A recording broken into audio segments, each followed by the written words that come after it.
The Union. Yo, what's the deal? What's the deal? What's the deal?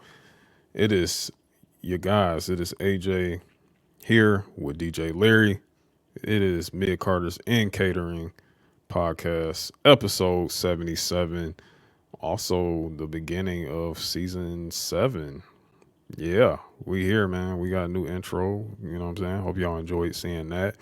Um, Larry is here, and Larry looks a bit different. We're not used to this look for Larry. He has a hat on. Actually, I think the last time you saw this hat was on the Showdown 2. Showdown 2. Yeah, it's the last time you saw this hat. And it looks like the hat has not come off since. What's going on, Larry? What's up, man?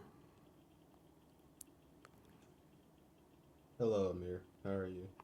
I'm good, man. I'm maintaining. You know what I'm saying? I'm living and maintaining. You know what I'm saying? It is, as you can tell, like I have a hoodie on now, so it's like season is changing. So hoodie like Scully on. You know what I mean? Like it's a little chilly out. You know what I'm saying? Got to get a little cozy now. You know what I'm saying? Like summer came and went just like that. So. Otherwise, man, I'm good, man. I'm good. Doing well. You doing all right? You good? I'm here. You here? You here? Okay. I'm Yeah, here. you here? Yeah. Because like the last time. Well, actually, the last time I wasn't here. I wasn't here for the last episode. So lovely of you to show up to work, my tribal chief. Oh wow! Try. All right, man, I can't do this shit on episode, man. Wow, wow! That right there was acknowledgement. Oh, Man. And I think, all right, man. I think after taking a beating like that, right, I man. think I probably would have. Man, let me take this goddamn hat off, man. Like this nigga, man. Oh, hey, Anyway, man. Yeah, Acknowledgement. Larry's Yeah. 0-2 in the showdown now. So For now. Yeah, for now. You said that last time. I know I did. But, I know what I said. Yeah, you said that. Yeah. But I mean, hey, you know what I'm saying? It was fun though. It was fun, man. It was fun. It was fun playing Street Fighter with you once again. It was a lot closer. Winning. Yeah, it was close.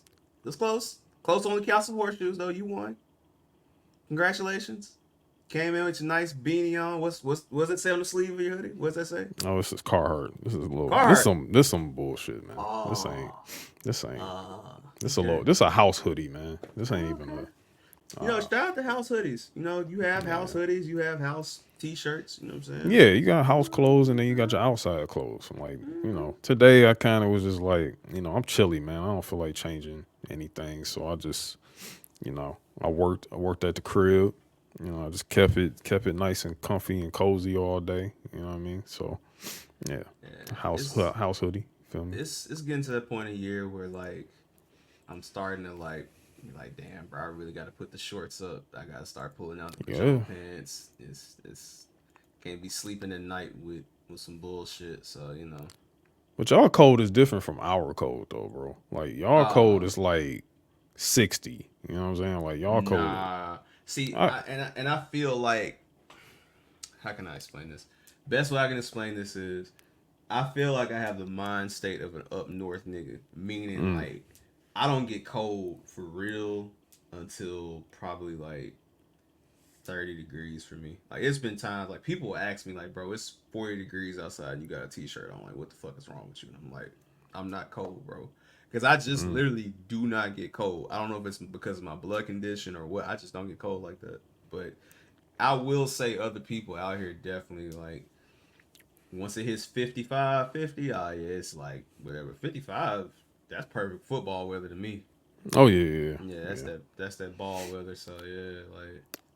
See, it used to be like that for me. Like when back in my like airport days, like when I was in my 20s, like because working at the airport, working on the ramp of the airport, that's all year round, all seasons. Yes. You know what I'm saying? Yes. So I got way thicker skin out there, you know, being out there in them elements and being cold and everything.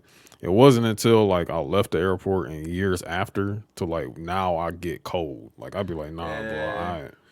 I'm like once it like right now, you know, we in October. It's you know, our averages is like 64, stuff like that. Yeah. You know what I'm saying? Like Same like out here. it's cold. It's feeling a little cold. You know what I'm saying? We had a pretty hot summer. You know what I'm saying? So like it's feeling cold, but like once we drop down to that 30, that 21, that yeah, we got it. the, you know, the wind chill factor. You know what I'm saying? Lake effect. You know, ain't. This is my determination of cold. Because as a nigga that used to work at Lowe's Home Improvement for years, and I used to have to work outside through all these conditions for years. It ain't cold until you got to bring the hot hands out. If y'all know what hot hands are, yeah. If you have never had hot hands, then you are blessed. Because listen, trying to thaw your hand out and you shaking that motherfucker like dice, yeah, bro. Or you gotta put gloves on and put it in the inside the glove, inside the glove, like iron fists, like goddamn Thanos here, like bro, this shit different. Yeah, man, like that's kind of like how it happened with me, bro. Like once I got out the airport, you know, the airport working days, I was like, yeah, I can't do this cold shit. Like I was like, nah.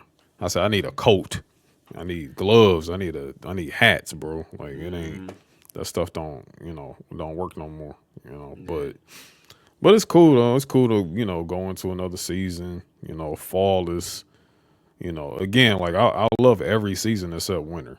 All the other seasons can kick rocks. I'm a fall guy. Winter is cool for me, I guess, and I mean being born in the winter makes a big difference too. So yeah, I'm kind of semi-winter, like semi-spring. You a winter spring nigga. Yeah, I'm a winter spring. So it's kind of like sometimes like my birthday roll around, it's like it could be snow.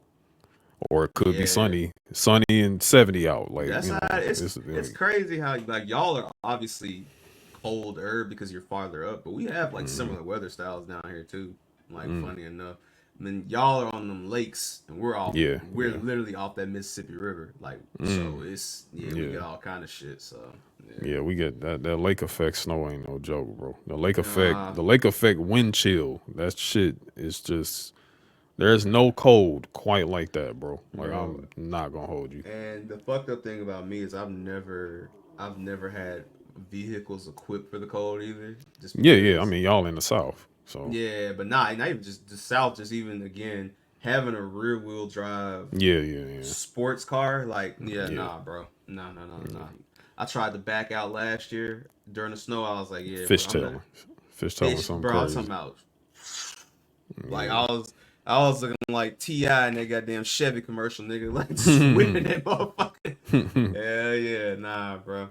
And then what made it so scary was like, you know, if you had a house or you have like a specific parking spot, like at your apartment, you kind of got room. But when you in the parking where you gotta like doing like this, you try not to hit nobody else. And I'm like, bro, I know I'm gonna bump into somebody. Fuck this, man. I had to call my job, like, hey, bro. Y'all just gonna have to see me when y'all see me, dog. Right. Shit melt. Or like, well, I'm taking it for. Well, nowadays it's kind of like I look outside, be like, and if it's an office day, I'll be like, hey, bro, I'm working at the crib today. Yep. See you next week. You know what I'm saying? Like that type shit. It's good to have that luxury to do that. You know what I'm saying? Like that's one of those benefits. But you know, back then, like, you know, during my days, like at the plant, there ain't no. Working from home, it's hey, what time you gonna be here? You feel me? Like, that plant life. Hey man, do better for yourselves, brothers. If you can, do better for yourself, man. But do not take that work from home job for granted, nigga. Clock in on time. Yeah, you know what I'm saying. Don't be bullshitting. You know what I'm saying, Ashton. I hope you listening. This is for you, nigga. This is for you. So yeah, but shout out to all the homies. Jamal Shakur, happy birthday. Shout out to Jamal. Pick which side of the flag spectrum you want to be on this year. We don't know if you a blood. We don't know if you a crip. You like, you know what I'm saying. You the game out here. We don't know what you are, bro. So But yeah, man, happy birthday to you, bro. Also, shout out to just the union as a whole. You know what I'm saying? Before we get into like our quick hits and everything in that matter. But shout Yeah, out to we've the been kind union of as a whole. busy. We've been kind Yeah, of it's been busy, man. pretty busy, man. Definitely shout out to our brothers at Guesses from the Stands. They just recently Absolutely, had their episode after a crazy week of college football bro. and the NFL and Dog. NBA is about to be starting up soon. I'll get to that in a minute. But shout out to our guys at Guesses from the Stands. Absolutely. Show your work. Show your work has some big things coming, which is why I pivoted over to push that basketball aspect Yeah, over to right. show your work because literally like when you hear this podcast, when you hear this episode, it's already going to the first part of this is going to be passed by, but the NBA preview, the show Yes. your work in NBA preview begins tomorrow live on all platforms. I think y'all are doing Western Conference first. Western first, East next week. Yep. Yes. So Western Conference preview taking off tomorrow live tomorrow Thursday live on all platforms. You can go ahead and skip the Lakers in that whole preview because Lakers ain't doing a goddamn thing. It's the same team from last year. Hey man, It's a fucking joke. Like, yo, get your boy Earl, man. He said, all-star caliber, D'Angelo. Y'all can't if y'all are watching this and not listening. I just did the quotation marks. All-star caliber, D'Angelo Russell. Yeah. Hey man, y'all be getting Zach LaVine soon, dog. I mean, Zach, look, brother, there's no fix to the Lakers. Um, Hey as man. long as the 40-year-old man is still around, I'm just going to keep it real. And the team in which he assembled is gone. You know what I'm saying? Like, nothing's going to change. It has to be all blown up. Like, it just can't. We I can't do this anymore. We can't do this. I like Jared Vanderbilt. Like I always been a fan of Jared Yeah, man, Vanderbilt. Malik Like I Beasley just cold, bro. yeah, like Malik Beasley, like I think he's one of the best one of the best spot up shooters in the league. Like Yo, you I want to know when I knew this shit? I mean, obviously, I'd known it was over for a while. But I'm gonna tell you when I really knew it was over. When there were opportunities for trades, and they were like, "Yeah, we don't want to give up Austin Reeves." I'm like, "Are you fucking kidding me right now? Like, we don't want to give up Austin Reeves." well Austin Reeves is the new Taylor Horton Tucker, Oh my so god, so dog, remember how dog. that Nah, was. that was no. I ain't gonna lie. That was nasty. THT was one. I think THT is the nastiest Laker grift of the last 10 years, probably. Yeah. That's Oh the yeah. one. That's the one. Yeah. Because there was potential with Lonzo. He just stayed hurt. hmm Julius Randle was also hurt there, but then Also, again, Alonzo was traded because of yeah. That's the only way we could have got AD. So exactly. He was casualty. Same thing yeah, with he was Brandon Ingram. casually You know what I'm traded. saying? Brand where Brandon Ingram. Bi too. Yeah. And you know what I'm saying? Randall, he had to go, and shout out to him. hmm But there were guys there. Like Caruso was a hard nosed vet, so okay, it's cool. But THT was the one where I was like, it was him and Max Christie, where I'm just like, all right, Oh, bro, like brother. it's what are we doing here? But yeah, show your work. Western Conference preview. Tap in. Um, a lot of other good things have been going on the show your work side. Shout out to my Hello series coming back. Oh yeah, Got yeah. got Definitely shout out to you for yeah. getting the series off. You know what I'm saying? Shout out to I look. I don't want to sound like this is a crazy name or anything, but this is literally their name. Shout out to Bitch Bops. That's Shout literally out. their Yeah, that's name. literally their name. I'm not trying to talk Be crazy about them funny. because they No, women, but no. yo, shout out to Bitch Bops for pulling up on you and having a great episode about playlist and a lot of Yeah, other things. Too like you really did a great job with that. Uh, appreciate it. There will yeah, be a like new episode out on Monday. oh So sweet. yeah, you guys check that one out. Not gonna say what it is. It's just gonna be a little bit different, but I'm gonna start doing more of these. I mean, there will be other things coming back, so y'all stay tuned to that. We got more things and the Tuck for Mid Cars and Catering as well. Mm-hmm. So, I just can only say tap into the Patreon, patreon.com/MIC podcast, and tap into patreon.com/SYWNET. Yes, sir. And you just keep your eyes open, keep your ears peeled. There's a lot that I want to talk about, but I just want it to be done and for you guys to see it. So Yeah, absolutely. And also shout out to Nelson too, who's yes, working on yes, something right now it's crazy, that I really think is going to be really, really cool. crazy.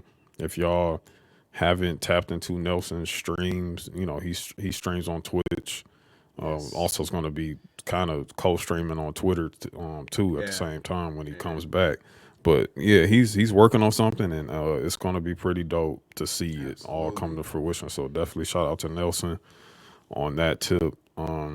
Yeah, shout out to my boy. I had to pause us recording because me and Nelson are Mets fans, and I literally had to watch the end Yeah, of that game yeah, before we started. I was like, look, man, I gotta see this shit through, bro. So shout out to Edwin Diaz. Shout out to my Mets, first NLCS since 2015, 16, I want to say. So hey, man, salute to us, man. yeah. Shout out to them. That's almost 10 years. Almost 10 years. Look, Yeah, yeah. and we lost. Yeah, that was the year we went and lost to the Royals, and yeah, I the way that bracket is right now, I have to look and see who's all left, but I think Detroit's gonna advance soon. Like it's close to advancing. Detroit got to get past Cleveland. I think they lost their game one. I think they I got they got I think they five. won today. They got 6-0 in game one, but they Yeah, they won today, oh, okay. so they are Playoff baseball continues. playoff baseball continues, and then I believe I'm looking this up as we speak. I want to say The Royals, I that think, is up two two on one. on the Yankees. Well, actually, it's 1-1. So right now they're in the bottom. As we're recording this, they're in the bottom of the sixth. It's 2-2. Series is tied 1-1. This is pivotal for the Royals because if they can get this and get that 2-1 advantage, it really helps out. So yeah, Yeah, and then what's crazy about that is that means that'll be a rivalry. Well, if Detroit or Cleveland advances, that's a rivalry because that's the Central. yeah, That's the AL Central. yep, So that's going to yep, be a rivalry championship series. So that would be yeah. pretty cool to see the AL East Royals with was ass this year, so yeah, it's like the Yankees and the rest, because you know it's ass if the Red Sox don't really go that far. So yeah, yeah, yeah. But yeah, well, and we'll then, see. But hey, everybody's doing better than the Dodgers. So hey, there bro, you have hey, it. hey, hey, hey, hey, Um, hey, look, the same way I had to tell Nelson, who was like, man, this is over, man, all that shit last week. Hey, uh, man, hey, but I hey, want to say this though. I never noticed this, brother. This is some of the sickest sponsorships I've ever seen in my life for the Major League Baseball playoffs. Bro, look at this shit. First off, T-Mobile Home Internet is sponsoring the the wild wild card, which card is okay. series. That's all right. Yeah, Whatever, right? Booking.com is and supporting the the divisions, NLDS. the division series. Okay, and then the Lone Loan Depot Depot. is sponsoring the the championship series, and Capital One is sponsoring the World Series. But bro, the postseason Season is picture is presented by by Adobe. Adobe. They probably made this on Photoshop. Probably made it on Photoshop. Hey, Adobe, cut the prices, man. Hey, Yeah, man. seriously, Cut the cut the shit, prices. bro. Cut the Hey, prices, it's a bro. lot of y'all providers out there. I would say a name of one we're on right now, but I don't want to Hey, jinx shit. Hey, bro, and get I this shit forgot. together, man. Yeah, I forgot. Hey, I'm gonna send out a tweet about this specific one Yeah, uh bro. when I get a chance, but Bro, because these niggas got y'all ain't low. An Adobe background. Try Adobe Express. No, nigga. So Yeah, you can charge me $75 a month? No, bro. No. yeah. No No. thanks. No thanks, brother. No thanks. Unless code Otani is gonna give me 6 free months. Fuck y'all. Nah, Yeah, man. Nah. Yeah, I just so happened to notice that, dog. That's fucking crazy. But yeah, hey man, go Dodgers, go Mets. Hey, Yeah, man. go sports. Go Hey man, sports. ball up top, man. Ball up top. Up top, Exactly. ball up top. But All hey, man. right. I mean, that was a nice little cold open we had there. Yeah, man, for sure. And everything. But as always, we have to get to this wonderful world of wrestling so we can get the hell up out of here. And Yes. we got a few things we got to talk about first. On the news real side of things. So, with that being said, let's get to it. Hey, man. Mid Carters and Catering Patreon is live and direct with exclusive access to the Union Discord and loads of extra content like Radio MIC, Luchador Mount Rushmore, and Icon. Beginning only at $3. Subscribe today. I'm afraid I've got some bad news. I knew it. I love what he does. Yes, sir. Yes, sir. It's crazy always hearing JBL say that, and now I just think about what JBL's doing now, and it's so fucking funny. Yeah. Hey, my man on a lot of side missions right now.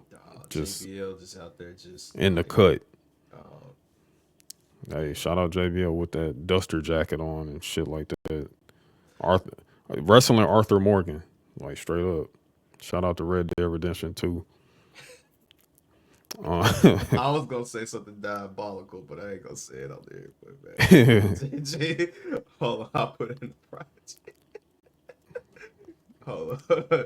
Yeah, man, Jay, and you gonna agree with this because only people who do this move around like that. Yeah. Hey.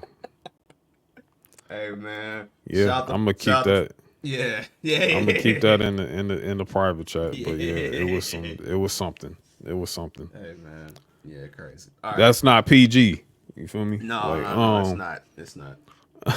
So we've been going for like the last I've been gone for like a month. You've been gone for a month, nigga. Yeah. but Yeah. And big shout out to Pat Pryor for coming through last yeah, episode. shout out to That was Pat, funny man. as hell. Like, shout out to the Brian homie Pat. and fucking Bearcat, like that was crazy, but Yeah, really solid episode you two did, man. That was really cool. Like shout out to Pat for holding me down that week. Definitely, it's always a pleasure when Pat comes around. And just to be able to talk to Pat, just even off the line is always pretty cool. Like he's always something else, showing me his new libraries. Pat is a different breed of human. Yeah, but in a good way. And Yeah, shout yeah. out to Tokyo F. Shout out to singles Tokyo F. Him and Conrad been putting out some pretty good. Yeah. Man, so salute. Yeah. But yeah, man, like so, a few things have taken place. I mean, it's pretty slow on the news real tip, but one of the biggest talking points probably within the last year and a half, and that's been AEW and their TV deal with Warner Brothers Discovery. Looks like it finally signed and sealed, and it's finally come to an agreement on a new multi-year multimedia rights deal with the WBD. And only the WBD. And only the WBD.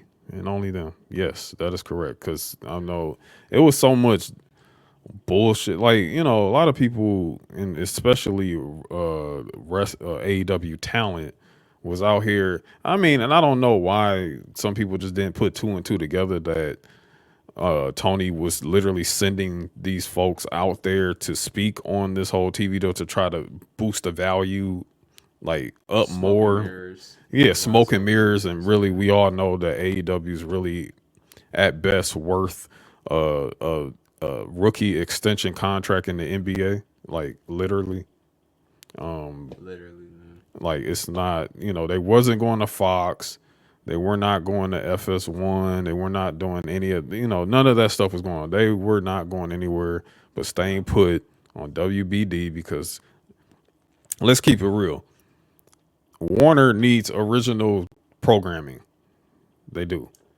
Well, not only does Warner need Live programming, I should say. But yes. Not only does Warner need original programming, Warner also did the smart thing and said, if you the devil is in the details.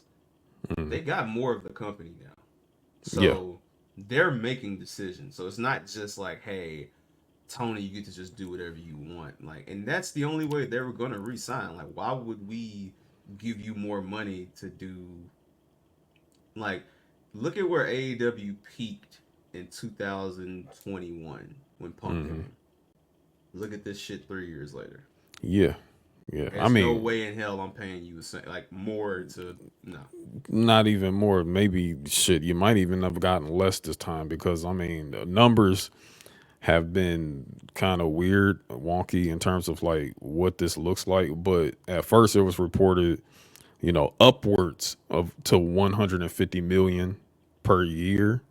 When all of the elements have taken into account, and then I've even seen like 180 and everything like that. But even in the grand scheme of things, and kind of what shows that WBD is going to have some control in this whole partnership is Rampage quietly being canceled. Yeah, so Rampage is gonna get phased out, and Yeah. I believe they're gonna be debuting another program called Shockwave. I think they filed Wait a a minute. So they're trademark. going to still go with a third show. From what I'm understanding, their plan is to basically do because okay, for those that don't know, if Collision is being taped, they tape it on a Thursday. They don't tape it on a Wednesday. A typical Wednesday AEW taping will consist of Ring of Honor, Mm-hmm. Dynamite, and Rampage. Right. Sometimes Ring of Honor is also filmed before Collision. They just if you get to the show early, you're gonna see uh, Mark Briscoe. Yeah. Like that's just you gonna see him, right? So that's gonna happen. But the thing about it is, with Collision being filmed on Thursdays, right? They're kind of feeling like, hey, maybe we just give something else for Thursday because there is no wrestling on Thursday. Mm-hmm. So Well, TNA, but TNA is on Thursday, and shout out to TNA, they've come a long way. There's no wrestling on a major network on Thursday. yeah. I'll say that. And with the NBA about to leave TNT, and with other things happening, I could totally see them doing something. There also have been talks. Again, take all this with a grain of salt because we're just reporting the official news and what's been rumored. It's crazy, bro. But they've been talking about putting a show on Tuesdays. Brother, I am just reporting. I'm doing my journalistic job. We're going to talk about Tuesday later on in the show. I'm just letting you know, in the good, loyal, honorable, faithful supporters of this illustrious podcast, what they are thinking. This is also the same company that when they signed their deal, which by the way, AJ, this is a Michael Porter Jr. ass deal they signed. Oh yeah, yes, Like, very, very. like, for those that don't watch basketball, go look up that deal. It's a whole lot of if you do this and if you Mm-hmm. meet this and a lot of Basically, incentives or criteria. Yeah. criterias to reach. Yeah. Yeah. So that being said, you already got a crazy deal, and now to top it all off, the big thing they were pushing for. Hey, we're gonna put our pay-per-views on Max Which I kind of saw at a coming discounted price. at a discounted price. I was like, bro, Yeah, you out your mind. y'all. Okay. All right. Let's play devil's advocate here. Shout out to the bootleggers. That's all I'm gonna say about that. Shout out to the Pirates. You know what I'm saying? Yes. R nigga. Yeah. All right. Let's play devil's advocate. As a casual wrestling fan, if you had to pay a discounted price for a pay-per-view, what is the price range that you're looking to pay for per pay-per-view? $5. If it's Five. if it's AEW, it's $5. If it's WWE, it would be 10. Right? Yeah. Okay. But I'm not paying for AEW because I don't watch AEW pay-per-views I mean, for money. For So I'm not. I'm not. And let me tell you something else. If I'm cutting on an AEW pay-per-view, it's because we're in the Discord and we're doing a hate watch of the show. Like that's literally what we're doing. Like, yeah. nah. I'm sorry, that for money took me out, bro. Yeah. Because it's the truth. Yeah. It is the truth. Damn, dog. Nah, that's what I would say. I mean, I would think if you're going to compete or even be in the same realm as WWE, I would personally want something that's close to it. I mean, because WWE don't make us pay extra for on Peacock, so why would I pay extra on here? Well, like I think there's tiers with Peacock. Like there's like free or like $2. It's like only like I think it's only like two. Like you have Peacock with commercials and you have Peacock without. Like that's legit. Bro, That's the I only don't know thing. why I'm talking when we have literally the world's information in front of us. Yeah, I think you only have like two things. And again, both of them come with WWE with there are two. Yeah. One is $7.99, one is $13.99. $13.99, one is without ads. Also, this is not including the enter in this promo code and get this. Also, they got student offers and all that. So Peacock is cheap as shit. Yeah. So, and also you get NFL you get the NFL and with that. You get Bel Air, you get you got Yellowstone, you get all kind of shit, man. No, I'm not. Come on, man. Stop it. So I would think, all right, if I'm gonna pay, I'm gonna say 10 has to be the most, but even still, that's crazy to me. So yeah, and I'm already paying for the streaming service. Why would I pay extra? Also, don't forget that Peacock also is getting the NBA too soon. So, because we were just talking about how all this ties together. So, all right, Max is already good for DC Comics programs and good for HBO originals, documentaries. It's a great platform, but brother, I'm not watching Max for money. You know why?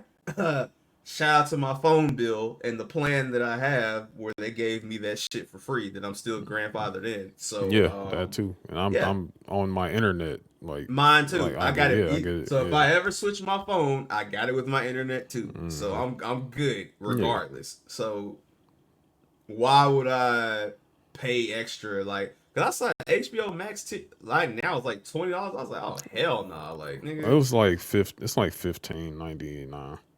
Something like yeah.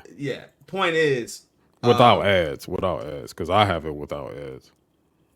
Really? Okay. So mine, like I said, mine is for the free ski. So shout out to free being free. But and also and I see now that it's nasty shit where they are fucking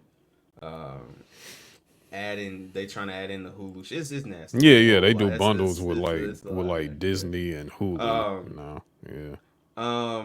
Also Max there's a $9.99 tier, a $16.99 tier that's ad free, and the ultimate ad free. The ultimate ad free is $29. That's got the 4K on it, but I think I'm grandfathered into the ultimate. So my the Batman watch looked phenomenal on my TV. Yeah, it looks good. Looks great on television. Yes, sir. We're saying all this to say, ladies and gentlemen, we're not paying extra shit. I'm not paying an extra dime to watch 13 matches on a card. So Tony Khan, I'm just letting 3 you of know them right are now, actually okay. If you listen, I love my luchas. I love some of the women on the AEW roster, and there are a few talent that I keep up with. But brother, let me not even call you brother, sir. If you think I'm finna pay $15 just so you can say, hey, let's watch this PLE and get Ring of Honor, fuck out my face. Yeah, you out your damn mind. Out of my face. So yeah, you lost it. You lost it, bro. Because that's how much they were charging on in the early days, if you remember, that's how much they were charging on like Bleacher Report streaming and Oh Triller yeah, streaming and yeah, shit yeah. like that. They were And they're charging like done with Bleacher 15 then. Report. They've been Yeah, done because yeah. Well, Bleacher this, Report is done with them. They was like, yeah, nah, yeah.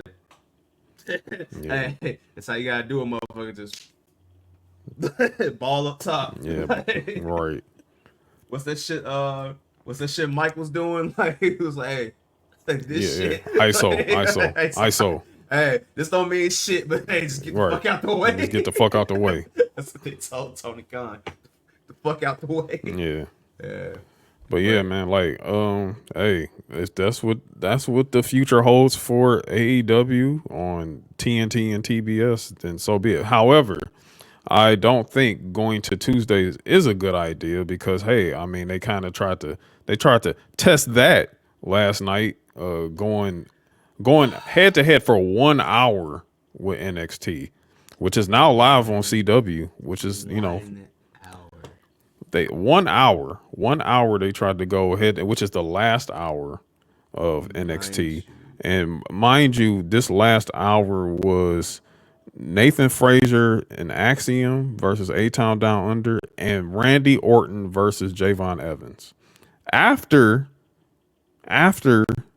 Tony D and Obafemi had they bout last night. So mind you, these matches like NXT, and we'll talk about it in a few, but NXT was like really good. Really good last night for sure. And the last 2 weeks, you know, the CW's taken off, has been on fire, and it's really good television. But they tried to go head to head for 1 hour for their opening hour, and they got smoked.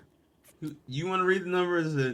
Oh, I got you right here. Cool. Because I was gonna say, I tell you what, you read the NXT number. I'm gonna read the AEW number. Okay, yeah, we can do that.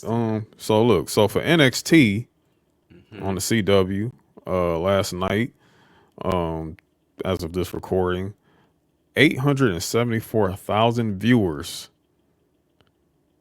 They did a .24 rating in the 18 to 49, which is the key demographic. Key demo. They hit their key demo, .24 in the key demo. Now, Larry, what did AEW Dynamite do? Dynamite, by the way, Dynamite. Not Collision, not Rampage. Dynamite. What did AEW Dynamite? I'm gonna do something special for y'all, because I like to remind y'all of how things go. So last year, Tony Khan's birthday, mind you. Oh, brother. AEW went head to head with NXT. Now, AJ, who all showed up on that NXT episode that day? You had John Cena. Mm-hmm. You had John Cena. You had Cody Rhodes. Mm-hmm. Who announced the Dusty Classic? Who announced the Dusty Classic. And you ended the show. Oh, Asuka. Didn't Asuka have a match too? I think Asuka had a match. And I think you ended the show with The Undertaker. That would be correct. Now, back then, AEW only did, and I'm quoting this from the internet, 609,000 viewers. Okay. You notice how calm I am right now, right? Oh, I know. Because what did they do last night, Larry? On Title Tuesday, which was headlined by Bryan Danielson and Wheeler Yuta in a tag match against Cesaro, who's now Claudio Castagnoli, his independent name, and Neville, who's now known as Pac. Bastard Pac, whatever, Bastard. same thing. Same shit.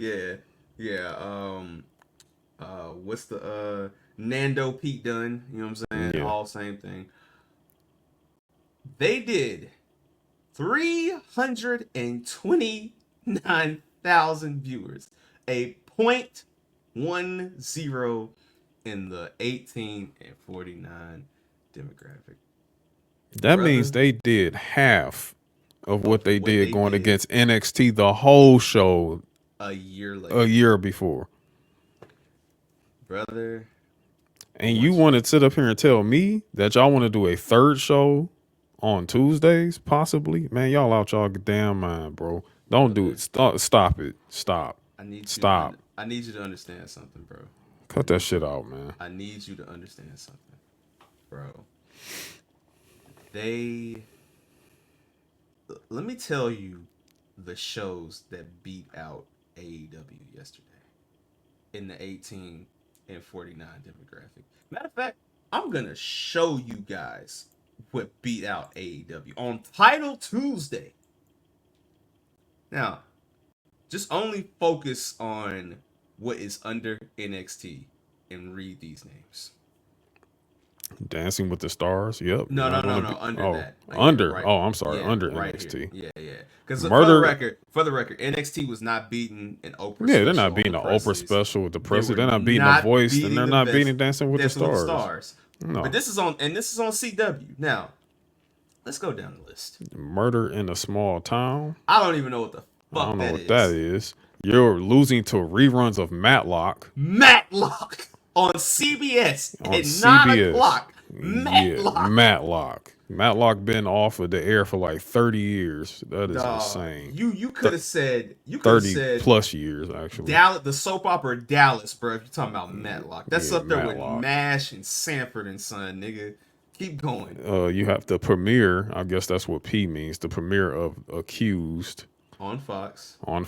You have High Potential on ABC.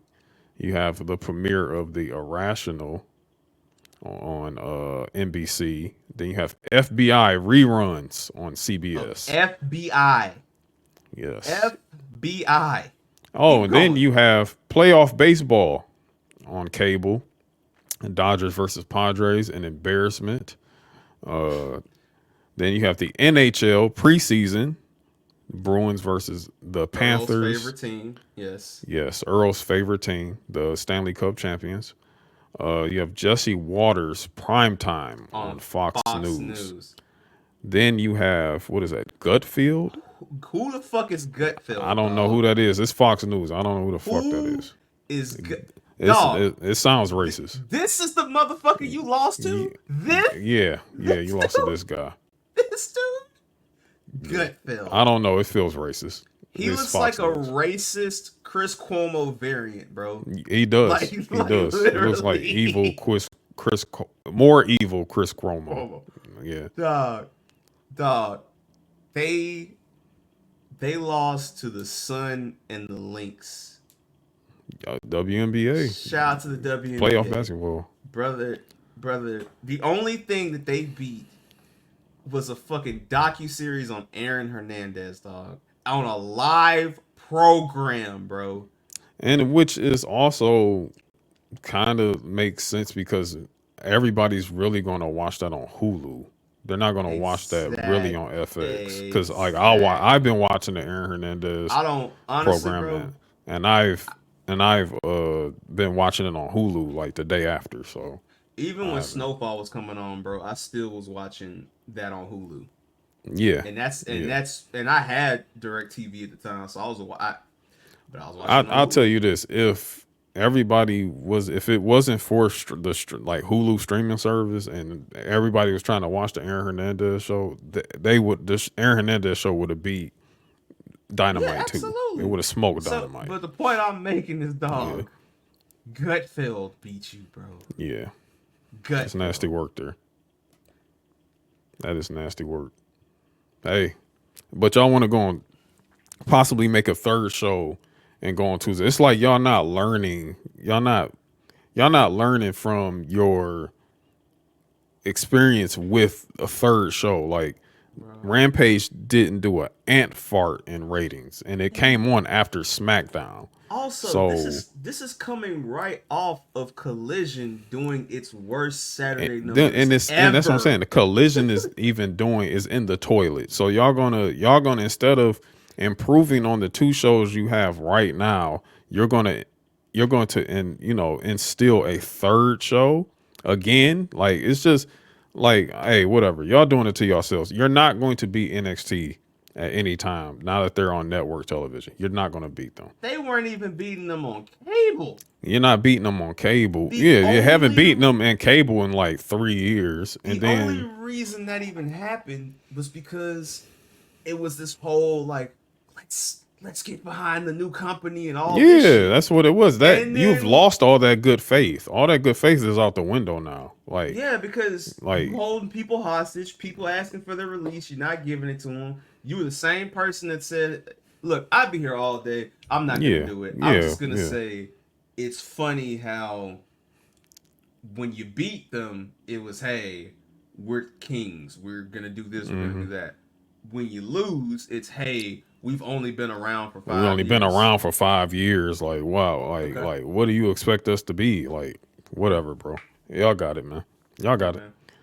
Y'all got it. But hey, NXT didn't even pull anything. Well, they did do one thing crazy, but other than that, bro, yeah. I mean, like, it was a great show. It's fresh. It feels good to see it on network television. It's family oriented. It's got something for everybody, not just it's one. Diverse. Not one sicko ass audience. Yeah. It's diverse. It's it's fun. It's palatable. It's it's in good taste, good favor. Brother. It's good to look at. Brothers and sisters. I don't know what to say about the other show, but hey, y'all got it. Brothers and sisters, go watch MLW and go watch TNA, please. But I don't know how. Good luck on Tuesdays, bro, because y'all going to be going against the NBA too. So yeah. Like, good luck, look, bro. We finna get to a point with the NBA, dog. NBA finna be on literally every single day, bro. Every single day. Yeah. Like, Tuesday's a big NBA day. So, I don't know if y'all really want to fuck around with that, bro. You really finna get crazy because ESPN still got the NBA on Wednesdays. So, for now, too. So, yeah, it's about to get ugly. Yep. And Amazon is coming into the fold, too. So, and NBC. Good luck. Good luck. Now, moving on. Now, I do want to talk about this real quick. Sure. This piece of shit. Now,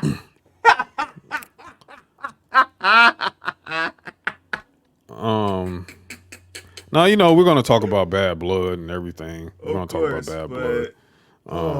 Man. And everything.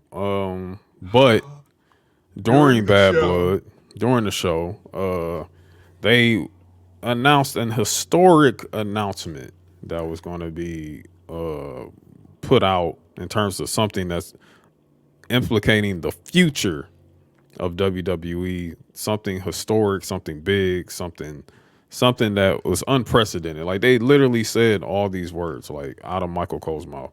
So they were literally tracking Triple H the whole they were tracking Triple H in Gorilla, like writing down like a segment or something. Like, I don't know, like that's the sheet said. Yeah, the sheet said, "Hey, get Jacob out there."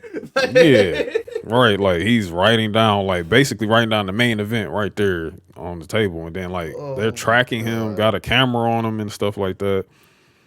And then, hey, he comes out. Like, this is during Bad Blood, whatever. Yes. He comes out, and we just like, man, what could this announcement be? Like, let me tell you something. A title was not something on my mind at that time. It was like, I don't know, maybe he's about to announce a WrestleMania type announcement. I don't know, like, or a SummerSlam in Atlanta, possibly in 2027. You know what I'm saying? I don't know. So he gets into the ring, and then we see the podium, and it's holding a belt. And I'm like, whoa. new championship. Okay, okay.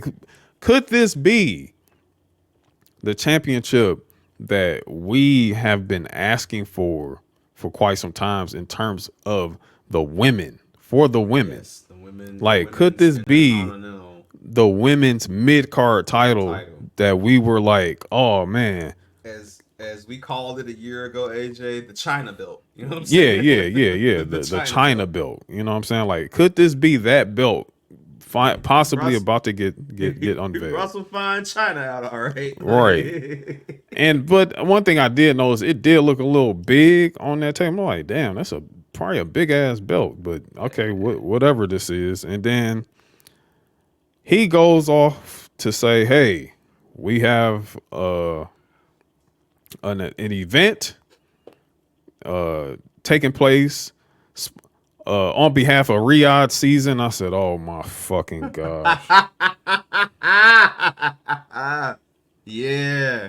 Turkish Al Sheik, what it do, baby? My mans, what's happening? I'm like, oh gosh, bro. Yeah. I was like, all right, man. And he was like, and look, we do this event he said, so historically, we're about to break records.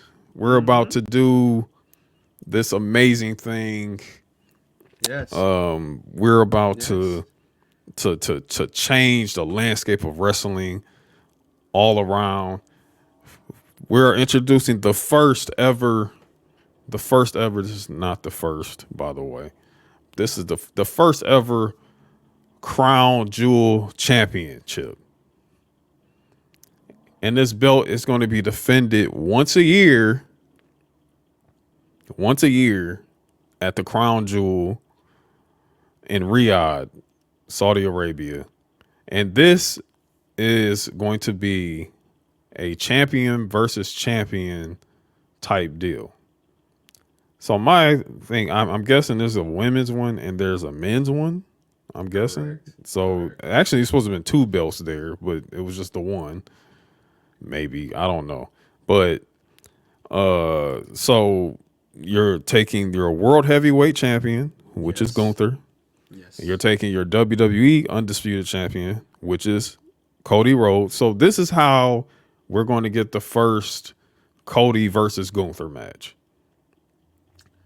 And that's happening there. And then on the women's side, we're doing the world heavyweight champion, which is Liv Morgan.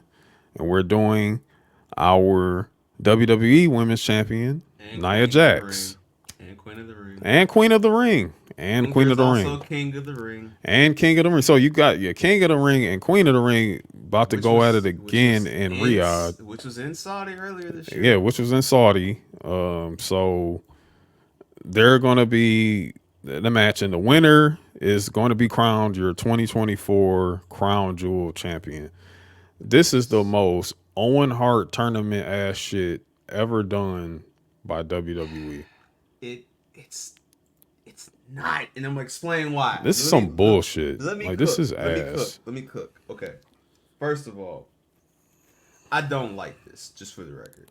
Second of all, I knew this was going to happen. I'm gonna tell you why. Remember, and we've got literal text proof of this. We've got Discord proof of this. I was literally the only person in the wrestling podcast sphere that was saying, hey guys, we still got Crown Jewel coming up, because everybody was like, hey, War Games and Saturday Night Main Event. I kept telling y'all, there's still Crown Jewel happening. The reason I brought this up, if you remember, I said, hey, when social media sports energy drink man comes back, the Sheik is going to want him back, because they love him over there. They love Logan Paul. They love that motherfucker, right? So I knew this was going to happen. Unfortunately. But I knew this was going to happen. So I'm like, okay. And I was like, they have to announce something for Crown Jewel. There hasn't been any vignettes, hasn't been anything. Now, granted, if you remember last year, This is how they were doing the PLEs post SummerSlam. This is how they did Fastlane. This is how they did. What was the one in September last year? I know Fastlane was Clash of the Castle. It probably was, but let's see. So you had Payback. That was in Pittsburgh. I remember because that was the first Seth and Nakamura match. And that was also Rhea Ripley versus Raquel. Judgment Day beat KO and Sammy for the titles, and yeah, LA Knight was just beginning to be LA Knight. I remember this was John Cena's returning as a special guest referee, and Becky Lynch and Trish Stratus in steel cage match. So shout out to Trish Stratus and Becky Lynch.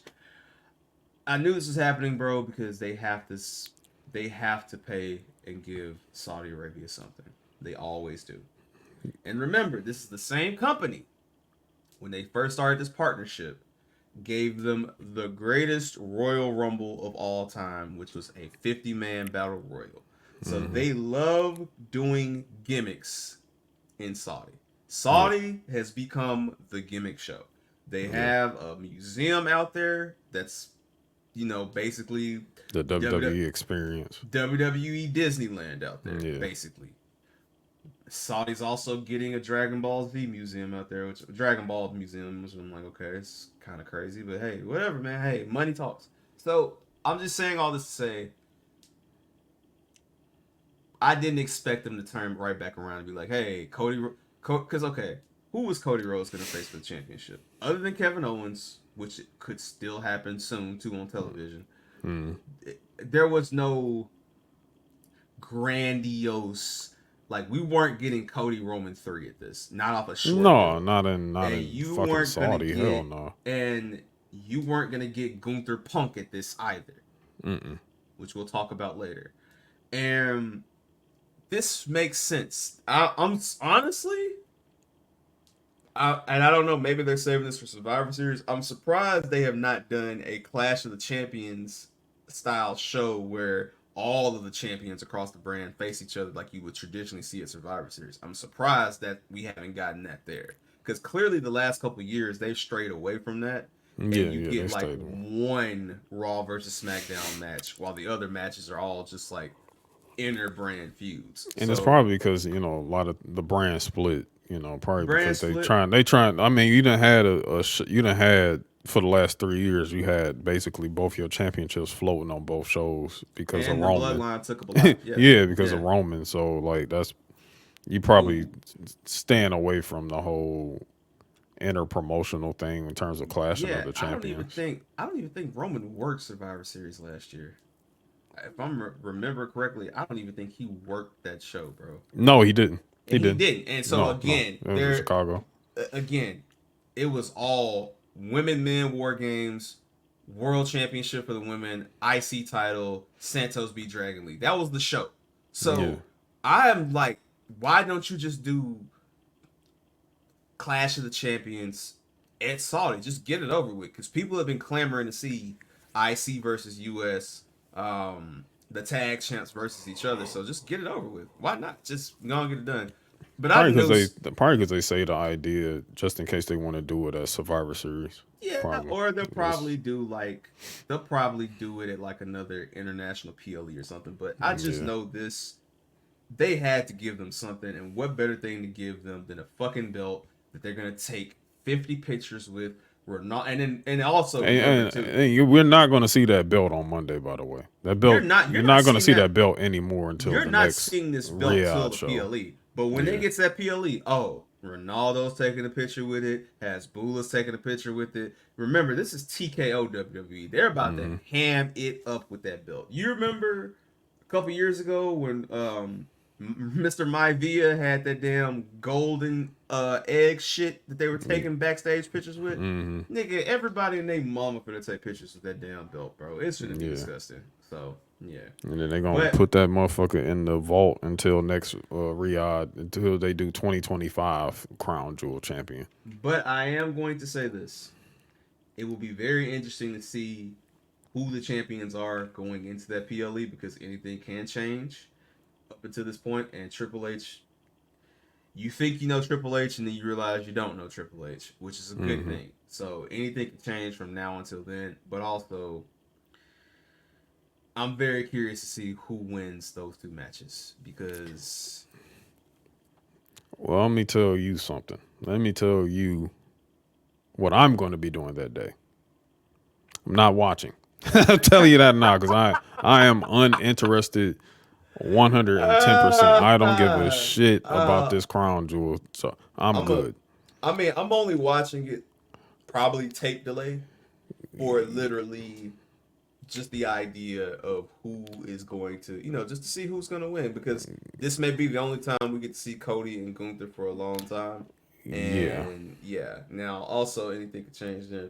But I mean, hey man, that's gonna be a day. You never know what the union has planned for that day, so stay tuned. So stay tuned. You got Ohio State, Penn State that day. You got Kentucky, Tennessee. You got you got Florida, Georgia that day, brother. Oh no, yeah, no. Yep, nope. Brother. Let me tell you, I will catch that shit on delay. So yeah. Shout out to Crown Jewel and all the people that want to watch that shit. Absolutely. Excuse me. But hey man, shout out to that. Before we get out of here, some weird shit. I mean, who really cares that much? But the Kingdom. That's Mike Kanellis, Matt Taven, and Maria Kanellis. Apparently. No, sorry. Oh, yeah. Bro, his name is Mike Bennett. But you went with what WWE did with that storyline. So he took his wife's last name. Oh, yeah. Mike Kanellis. Yeah, Mike Kanellis. Yo, creative man gonna burn in hell, dog. Yeah. Really weird storyline there. He was a cuck. Literally. Yeah. Like, I'm not the father of my wife's child. That's pretty weird. Pretty strange. But Maria apparently, Kanellis. apparently they're oh God. apparently their contracts talks with AEW just hasn't been taking place at all. I mean, honestly, I don't even know the last time they were even seen on AEW television. Not that I even care, and to begin with, anyway. Well, here's the thing. Actually, was it like during the Adam Cole thing? No, like, they're still on TV, shining Roderick Strong's boots. But I do want to clarify, it's her specific contract. It's only her contract. Only her contract. So her husband and Matt are good. Yes. Oh. For now. But she tweeted, for those asking, I will be accepting interviews about my time and treatment in AEW after October 31st. I will be able to start taking bookings 6 weeks after my surgery. So starting with the second week in November. Now. December. In December. Correct. Correct. You know that she don't give a fuck because she's literally saying, hey, I know you guys want to ask me about my treatment, so I'm going to talk to you guys about my treatment.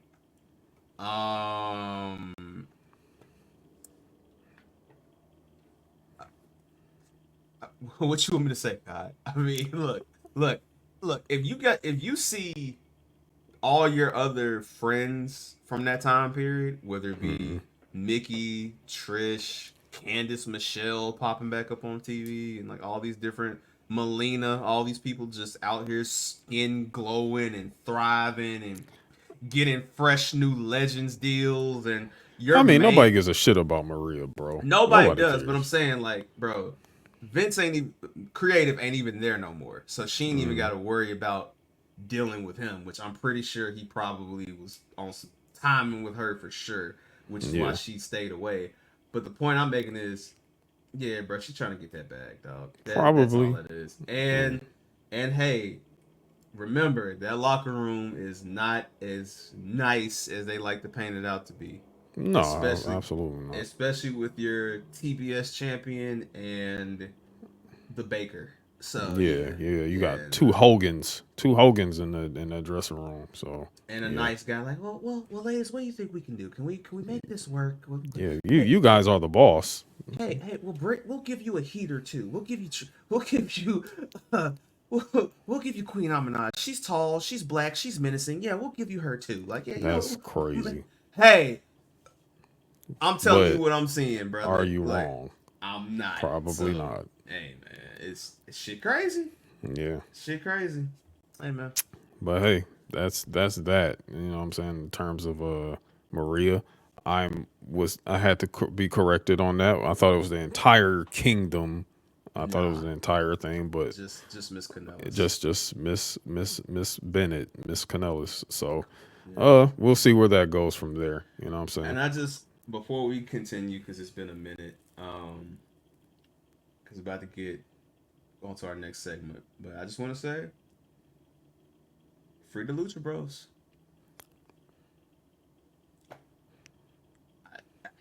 I just, hey, look, you know, it's crazy, man. Tacking on injury time is nasty as hell. It is nasty. Also, not only are you tacking on injury time, for the company that you are, it's amazing to me how other people leave this company, and not just Mexicans, but Japanese, English as in England, and Canadian people are able to get better visas elsewhere than they can get in your own company. I've seen people go to TNA and get better visas than they do with your company. You got all this money in the world, and you can't get no visas. People literally have to move to the United States. But hold up, but somehow, Ospreay can just move back and forth however he feels. Okada can just move back and forth however he feels. Okay. Y'all got it. Free the Lucha Bros. And yeah, that's it. And that is it, man. That's it for that. So before we get out of here, man, we got to get into this week in wrestling real quick, and we will be right back.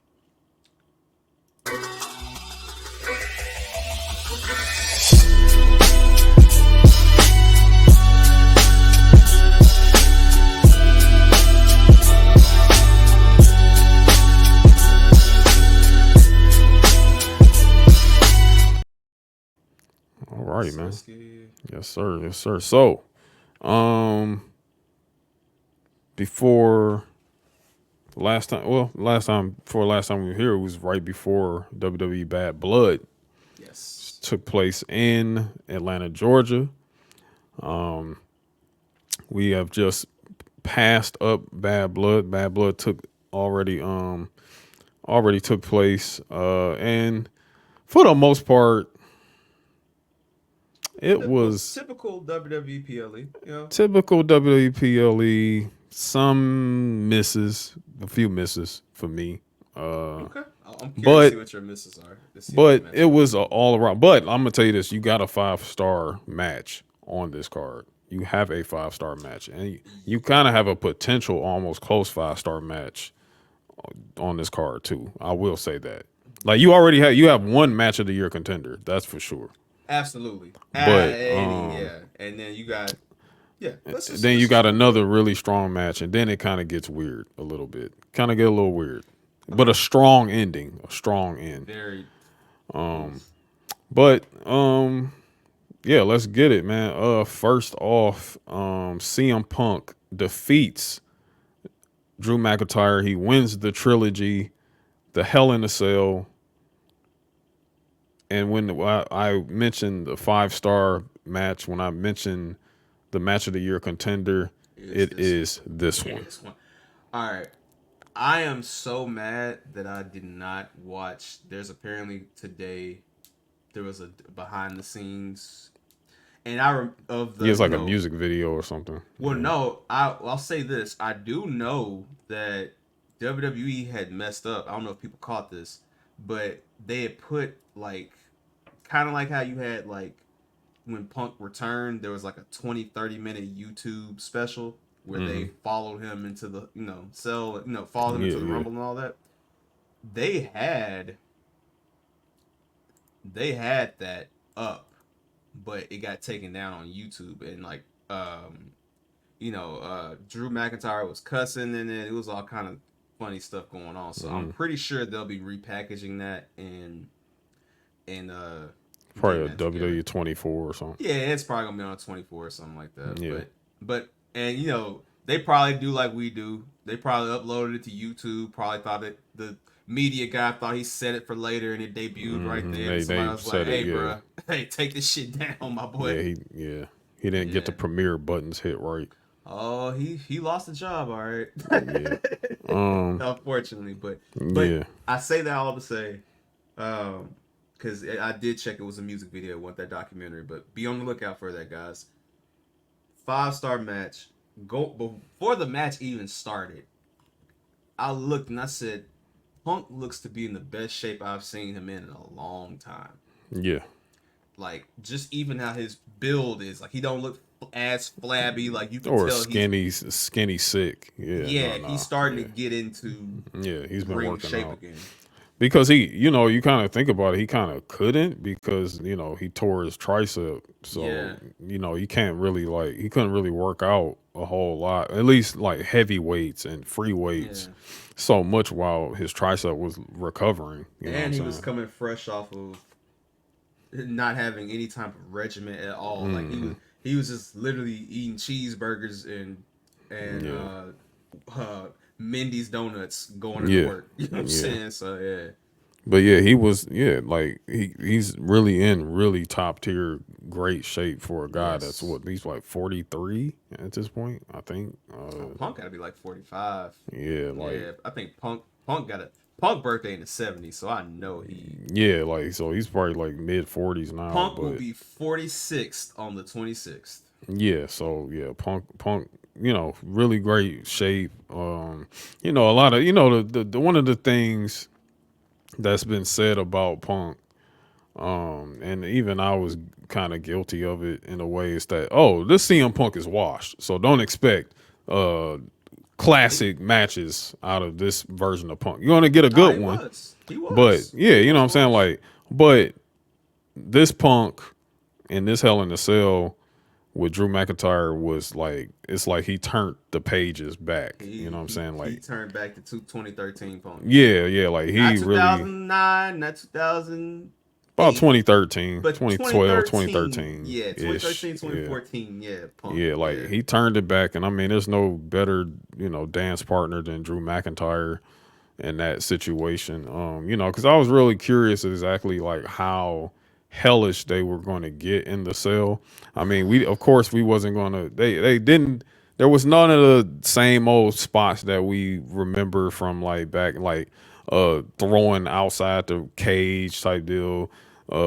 Someone climbing to the top of the cell and all that. Falling. Like it wasn't. We didn't even leave the cell.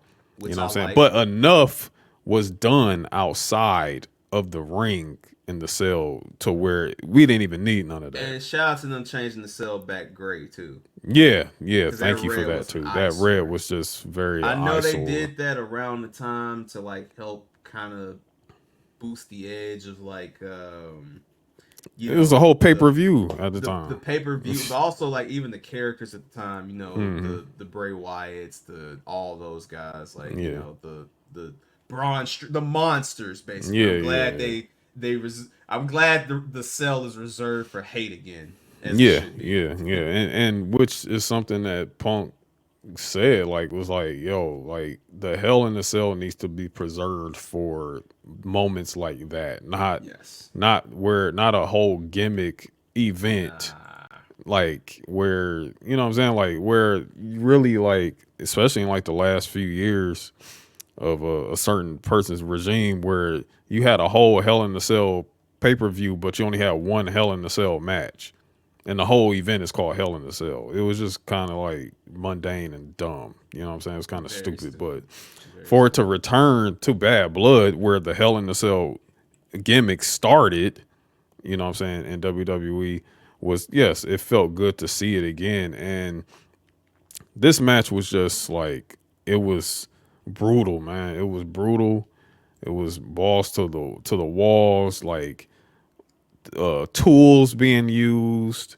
I loved it. I loved it, and it was done the most classic way, like not syringes being stuck in mouths and all that stupid shit. Like that. I know Punk is a mark for all the '90s guys. Yes, he But is. he showed how much of a Terry Funk Cactus Jack fan he is in that cell. Because that was the most Terry Funk ass shit that I saw. All he was missing was just black with red striped trunks. That's all and a fucking halter top that said "Funk You" on it. That's all he was missing. So yeah. And he really went there. Like we got a lot of blood in this match. Drew was leaking. He was leaking. Drew, I don't like lists because people be making ridiculous lists all the time. But if someone says Drew is in their top 3, top 5, I can't even be mad at it because he just it don't matter the size of the opponent, it don't matter who it is, he just continues to put on bangers. So shout out to Drew McIntyre and just the amount of offense he was getting in. I mean, even they made moves that we see all the time mean something. Like even that move where they perfectly landed on the table. Like he did the outside the ring. Outside the ring. Yeah, that was a good spot. Just him bringing out the tools and just it was hate. It was hate, man. It was hate. 31 minutes of hate. And I love how the finish was too. The finish was really I'm not gonna lie, I was like, if they bring out Tex, this is gonna be a 7-star match for me. But I thought that's what I thought too. But then I thought about it, I was like, nah, he finna pull it. And then when the fucking beads came out, I got a little worried when the beads part happened. I was like, okay, y'all. Okay, now we getting a little too.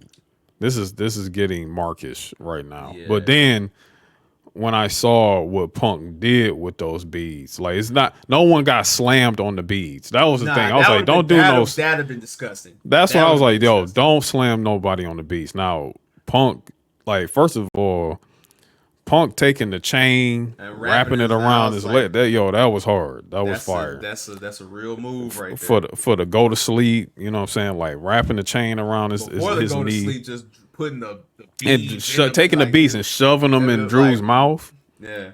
And don't forget he had the girl who made the bracelet. She was on the show. So she came had to the show. Really put her over. He put her over even more. And then like the spot that happened before that was crazy. Drew missing the Claymore and hitting his back on the steps. I was in the crib. I said, "Oh." Like, hey, look, that's a real company man right there. That's somebody who takes one for the team. That's a guy who literally made Punk look very legitimate out there. Like Drew really like balled out in this match. Like Drew gotta look. I'm telling y'all right now, Drew is going. He has, if he's not on your top like wrestlers of the year list this year, I'm not taking your list seriously. Like for your end of the year list, I can't. I can't do it. I just don't know how to. So but Drew, like he doing that, the chain with the GTS, Punk winning at the end, at the end of all this. So he goes 2-1 in this trilogy. I think he's finally done with Drew, but the goddamn carniness. Y'all talk about Cody Carney. Oh no, there's no Carney. There's no one more Carney than CM Punk. Like I'm literally, listen, I don't know if it's when that Seth feud happens and this fire burns comes back, that thing. Oh, bro, it's about to be like, I'm at the point with Punk. I'm not surprised if he goes back and like he teased it in AEW, but if he does like goes really back to like Pepsi Punk, like I'm talking like bleach blonde hair, Pepsi plunge, when he hits that Pepsi plunge, dog, though. He did it in AEW, but it's gonna hit different in WWE because Triple H is gonna have to sign off on that. And when he does it, and Seth kicks out at 2, it is going to shake that motherfucking Allegiant Stadium, dog, or whenever they do this. So whenever they do it, like it's really like just the whole, you know, they bringing out oxygen tanks for him. Man, he was falling. He falling. Talking about I gotta call my wife. I say, yo, Punk, like you Punk is trying to channel that Roddy Piper thing so bad. That footage bro. of Drew, and y'all will see it, but like they were like, he had stitches. They were doing stitches. Like, so Drew, he was like, how the fuck? He said, how the fuck do you think I feel? I lost. Fucking staples in my head. Drew was in the ring, like really crying and shit. Like, yeah. You might not see Drew till, I don't know when you seeing Drew again. He gonna sell the fuck out that loss, dog. So, oh yeah. He's gotta go. He gotta go back to Scotland. He gotta go find the essence. You know what I'm saying? He gotta return back. He gotta tell his wife we leaving Nashville. We going back home. Or he about to become a dad. There's no other way. No other way. Yeah. I don't know what you do with Drew after this, but I just want to give Drew his props for literally being ready to step up on short notice and making 2024 the most of his moment.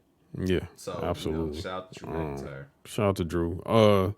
My second favorite match of the night. Hoopers. Yo, Nia Jax and Bayley. Yes, they were hooping in this match. Imaginary sons of bitches told me that all them other women were better horsewomen than Bayley. How?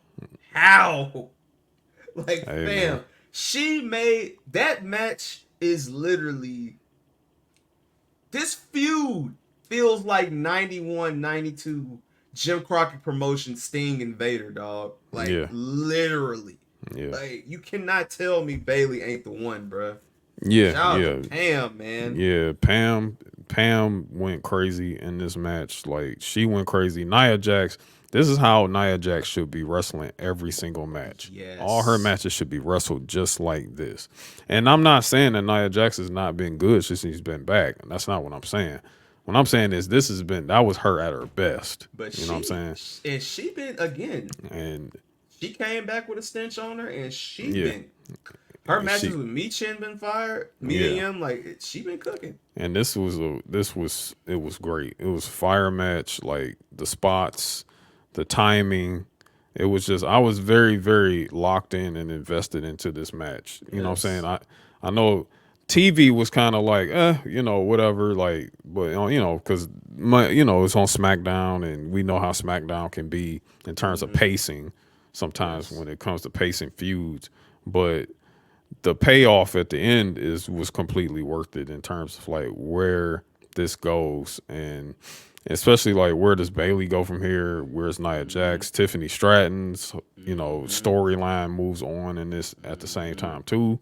So it's really, really interesting to see where we are, coming this Friday on SmackDown in terms of where the storyline goes. But yes, that was a really, really fire match. The next match, Damian Priest defeats Finn Balor. Not gonna lie to you, man. This could have been a Monday Night Raw main event. It could have been a Monday Night Raw main event, especially being with this how you ended it. I mean, you just have Priest just beating Finn, and it's just like, well, what's the payoff here? Well, Finn said we're not done. So look, Finn has said we not done a lot of times, and Finn always seems to get pinned. So I mean, like, what are we doing? I feel like the next match is gonna be stipulation-ish. Probably. And there's probably gonna be, would you beckon to say they do some kind of mixed War Games match this year?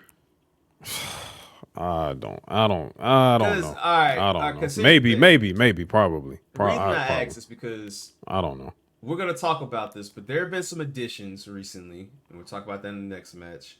And I just think that this feels like where we're going. This feels like this shit, unfortunately, is going to drag out until War Games. Yeah, probably. And considering how you have all of the elements in here, it's just very, very.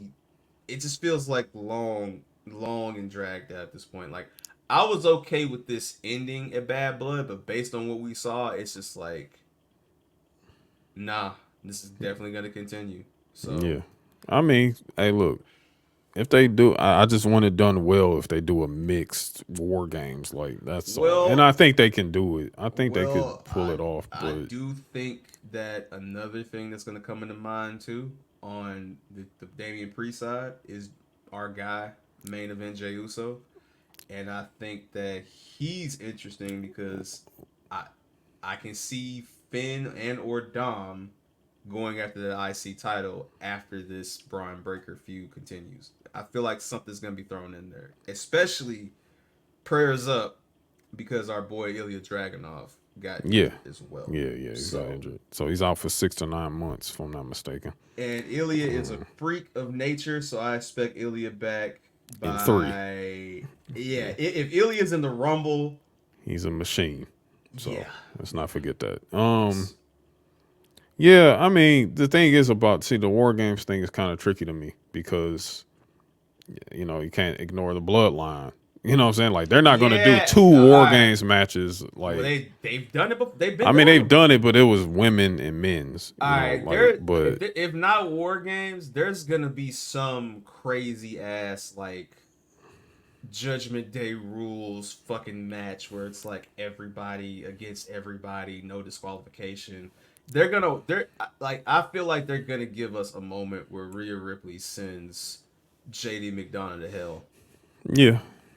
So that just seems like where this shit is going, but I hope not. I'm just again Triple H and WWE's trajectory. I'm just like, please do something different, but more will continue. I mean, we might as well go to the next match too. Yeah, so the next match, and also it was kind of a sloppy finish. It was sloppy finishes on both of these, to be honest with you. But like Finn, he hit a coup de grace on Damian while he's standing up or whatever, and I'm like, okay, it's this. And then it was just sloppy. And then like the next match, Rhea Ripley, and Liv Morgan, the women's world heavyweight championship. Dominic Mysterio's in the Shark Tank. Like we outside the ring too. Outside the ring. Yeah, like we gotta. I don't think we should be doing those type of gimmicks anymore. Like we don't need this Shark Tank and all that shit. Leave that to the other company to do that goofy shit. In theory, it sounded good. It sounded like it'd be okay if it was executed properly.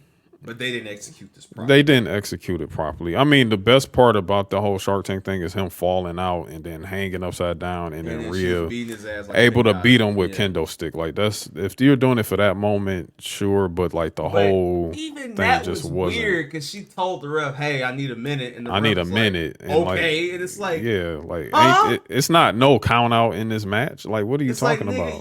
You were counting out before, but now you're not gonna. Now you're not gonna count out. Like this again. Very weird. Yeah. It's strange. And then like we get towards the end of the match and hey, it's good to see Raquel Rodriguez again. Especially considering what she was recovering from. Yes. Especially what she was recovering from. We didn't know, no one knew that she was on her way back. At least not I didn't see any reports about it. There was rumors that she was getting ready, but it was like that was the $20 tier of the PWI. Oh, and then now I'm not paying that. There you have not that. For money. Not for money. Yeah. So Raquel Rodriguez makes her return, and she's aligned herself back with Liv Morgan, whom they were tag team champions together. So that kind of makes sense. Yeah. Also, Raquel and Rhea have had they've had their smoke blood feud matches, years. but going back to NXT, like we all know that. But yeah, she's aligned herself back with Liv Morgan. Now, the finish again, she interferes. She does the finisher on Rhea. the ref sees all of this. Clear as fucking Clear as day. And calls for the DQ. But Raquel, I guess, maybe miss her cue and put Liv on top of Rhea for the pin. And the whole time she got disqualified. So it's like, hey, why did you throw her on top of her? Which, again, I'm not sure if this is on her. I'm not sure if the ref was supposed to be just like looking away or attending to Dominic to see if he's all right. I mean, that would have made more sense if the ref would have just went out and be like, damn, you all right, homie? And like the cam hanging upside down. If the cam would have caught Dom, be like, no, I'm fucked up. Like talking like Young LA. Like, you know what I'm saying? Like I ain't did shit, bro. And then but no, like the ref was in the ring like the fuck. Like, So that ends that. But hey, Liv is still champion. So we're not done there. We're not done there because we saw on Raw the following Monday that, you know, Rhea had a vignette and she's like, hey, I ain't done. We're not done. So we got more coming from there on that end. And you know, finally our main event, which was probably the most predictable main event, except probably for one part, I guess. We got the teaming of Roman Reigns and Cody Rhodes, defeating the Bloodline, Solo Sikoa and Jacob Fatu. Yep. The right man got pinned. I'll tell you that much. In that match, of course he did. Yeah, he knows his role. He knows his role. Yeah. He knows his role. Future United States champion knows his role. Like, yes. Overall, you know, great to see Roman back in the ring again. Roman cut up like a julienne salad. He been working. He's been working on, you know, getting himself ready to get back in the ring again. So it's good to see Roman again. Entrances. We all know. Cody had the I think that's Arkansas Pine Bluff. Yes, Majorette and their band doing a Kingdom intro. Then Roman bringing back the quartet, the orchestra quartet back again for his theme. It was a lot in terms of things like we all expected it to be. The match overall, you know, Cody and Roman doing their chemistry and everything. Roman doing his babyface thing. People be forgetting that Roman has an expanded moveset as a babyface, by the way. Yes. So like he's crucifix jumps, and I mean, at one point during his IC reign, he literally was doing Liger bombs. So like, yeah. So Roman opened up the set again, you know. So that was good to see. And then, of course, we get to that moment to where it's like Cody's out the ring and Roman got nobody to tag. You know, they're about to lose, and then we get a return of the one and the only Jimmy Uso. Mind you, Roman was about to send Solo to hell, and then the Tongan showed up. Yes, the Tongan show up, and then you literally just see this random dude in a hoodie. Which come on, dog. We knew. Yeah, you know it's Jimmy. And look, Hikuleo ain't that damn short. So no, he's not. Hikuleo was about 6'8". You know, Hikuleo is 6'7", 6'8". A power forward. Yeah. So and everybody's already been saying that Hikuleo is going to NXT. So why would he pop up in this situation? Bingo. So yeah, I mean, and you know what the dead giveaway was? Them bulky ass Air Force Ones. Yeah. You knew it was Jimmy. It was Jimmy. Jimmy's back. So you know that was great. Jimmy's back. You know, to get the hug moment between Roman and Jimmy. He said, "You called the play." Going back to him being like, "I'm the quarterback." That was cool. That was you called the play. You called the play. I called the play. You know what I'm saying? Only for you, my oos. Only for you, my oos. And then you know. End of the match is all good and gravy. You know, Cody gets in the ring and he's just like, "Hey, we square." You know, Roman like Cody gets in the ring. Yeah. They shake up. Well, they don't. Yeah, they shake up. They shake up. He's like one time only. One time only. Then Cody and Jimmy leave. No, Roman and Jimmy leave, and then Roman and that's what I meant. Roman and Jimmy leave. Yeah, and then Cody gets jumped. And then Roman's like, "Hey, bro, that was one time. Hey, that was one time." And then Jimmy like, "Bro, like, come on, man. He just helped us out, man. He just jumped in and helped us out. Like, come on, we owe it to him at least. Like, come on." And Roman like, "Bruh, like for real? All right, man, let's go." They run back into the ring. I don't like them. So run back into the ring. Put the beats back on them again and everything. And then Roman picks up the title belt. And he's looking at it, and then he hands it to Cody, and he like, keep it warm. You know what I'm saying? Like, I'm coming back, but keep it warm or whatever. Of course, this is a dead freaking giveaway, guys. Like, we all knew this was happening. Like, you get the music playing, and then all of a sudden, that bald son of a bitch.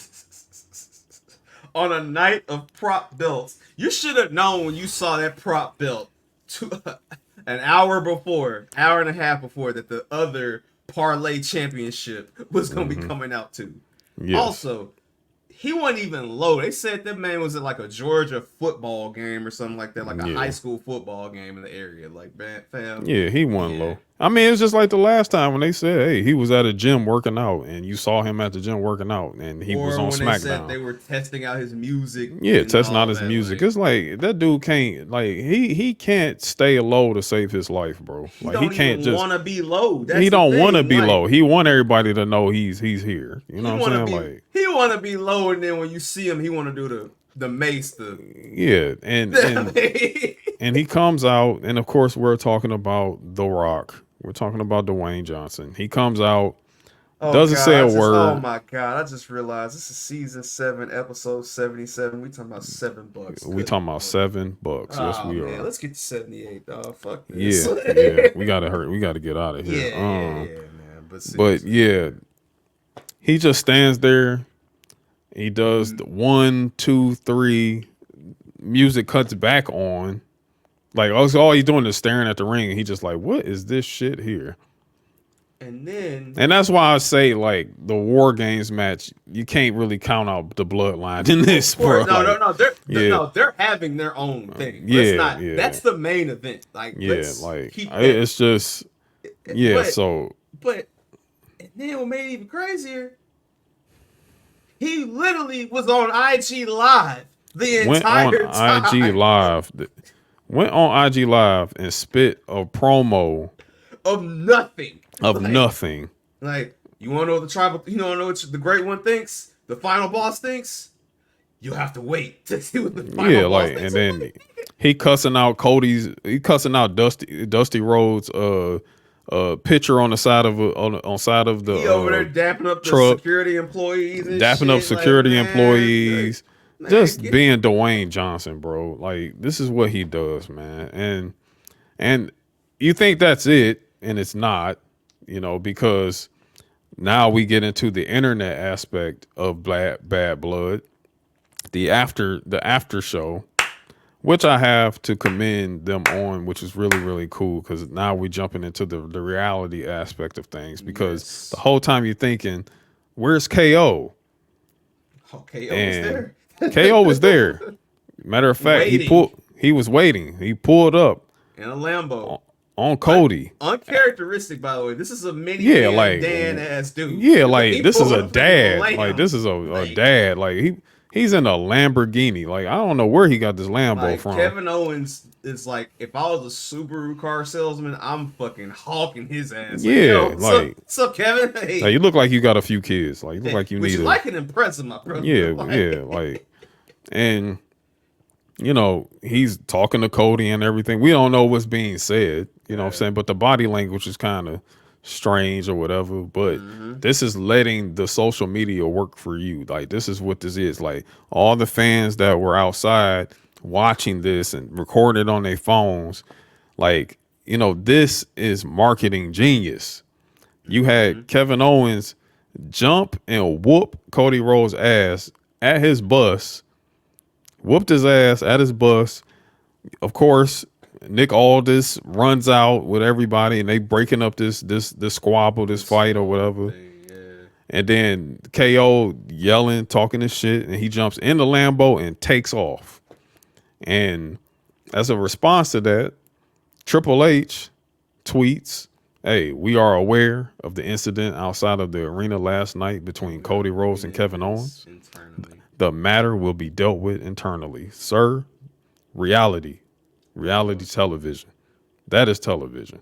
Not to mention the fans that caught Solo Sikoa in the crowd Yeah. saying this is all a part of the plan. Yeah. And WWE posting that as well. Mm-hmm.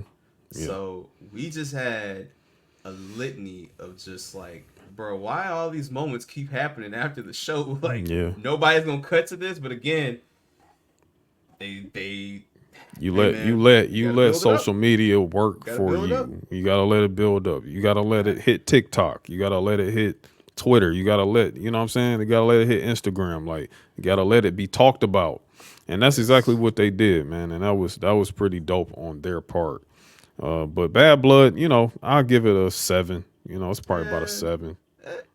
You know, I didn't think the Finn and Damian match was as bad as other people thought, but I will say I understand that finish being like, you kind of want the heel to win first to kind of like to give us a part 2. Yeah, to have us some life. Yeah. I give it a 7.5. Yeah. 7.5. And that's fair. You know, that's cool. In terms of like everything afterwards, just glossing over Raw real fast. I'm just gonna run over some results and point out something special on this show. Jey Uso, he defeats Xavier Woods. Which, by the way, the week before, I'll just quickly gloss over and say, shout out to Jey Uso getting that moment. That was a... Oh, yeah. Absolutely. That right there, I'm not gonna lie, like that's what you want to watch wrestling for. Moments like that. Like and also Kofi, take that monkey shit off. You embarrassing us. Take that bullshit off. You look crazy. You've been wearing it for a week. I want to say something so bad, but I love mid carders. Okay. Yeah. Take that shit off. You wore it to about 3 shows, bro. I saw you. Stop. Yes, and also in that, you know, Braun Breaker comes back for blood and spears everyone to hell. So he's not done with Jey Uso. He wants that belt back. Quick speculation. Do you think he went, that was always the plan, or do you think they changed him back because of Dragunov?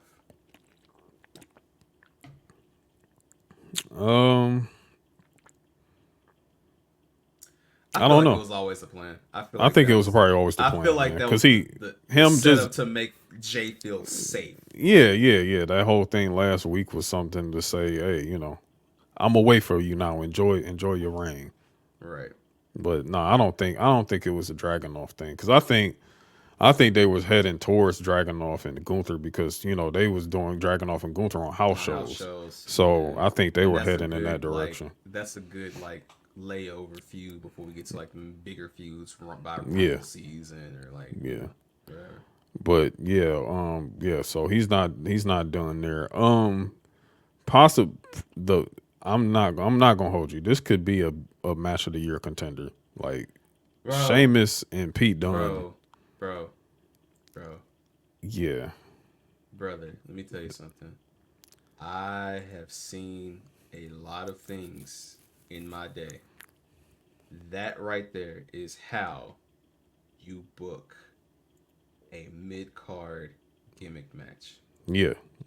That's how you book a Donnybrook. He didn't do what I wanted him to do on air, but he did it on social media. Butch is dead. Long live Pete Dunne. Yeah. That was what a way to put him over. Give Pete Dunne something. Yeah. I don't care. Of course he's not gonna run it back with Gunther. That's no. But I would like to see Pete Dunne in the IC title mix now. Whatever you have for Dragunov, Pete Dunne is right there. Yeah, give it to Dunne. Pete Dunne is right there. And again, You can have Sheamus, Drew, and Wade Barrett in this English, Irish, Scottish, Fit Finley, William Regal ass, thing for the next couple months. That's fine. I don't care. But give Pete Dunne something, whether it's on Raw, whether it's on NXT. I don't give a damn. Give Pete Dunne something. Yeah, like that was. This is one of the best televised matches this year, hands. Yeah, it's not even close. Like they balled out, man. That match was so fire, bro. Like I enjoyed every last minute of it. Like zip ties being used, and I'm like, oh shit, Dunn. This how Dunn gonna get the win, and like, nah, I knew he was. Nah, and then like the broke kick with the zip ties on, and then falling on Dunn, and then what like got it was when he did zip tie his feet. That's how I knew a broke kick was coming, because I was like, he just did the arms, his finisher. But that was like really, really dope. Like that whole match was fun. It was fun to watch, man. Like they honestly could have main evented, bro. I know why they didn't main event, but you saw what that was. But hey, that was fire. This is also the first 2-hour Raw, by the way, too. Feels weird. It feels weird not getting that extra hour. But but honestly, right too though. Like they gave you what you. For somebody that has to like go to work in the morning the next day, I wasn't complaining about it. You know what I'm saying? Like it didn't go to 11. However, I do see it returning back to 3 hours when they hit Netflix. I think so too. But like this was cool, and a reason why being is because you got this 5-woman tag match after this, and I'm like, nah, dude, like I don't want to see shit like that spin around again. Like I don't want to see the women getting locked into a tag match because they ain't got no time to be on the show. Like fuck that. I hope they find a good way to get the women involved.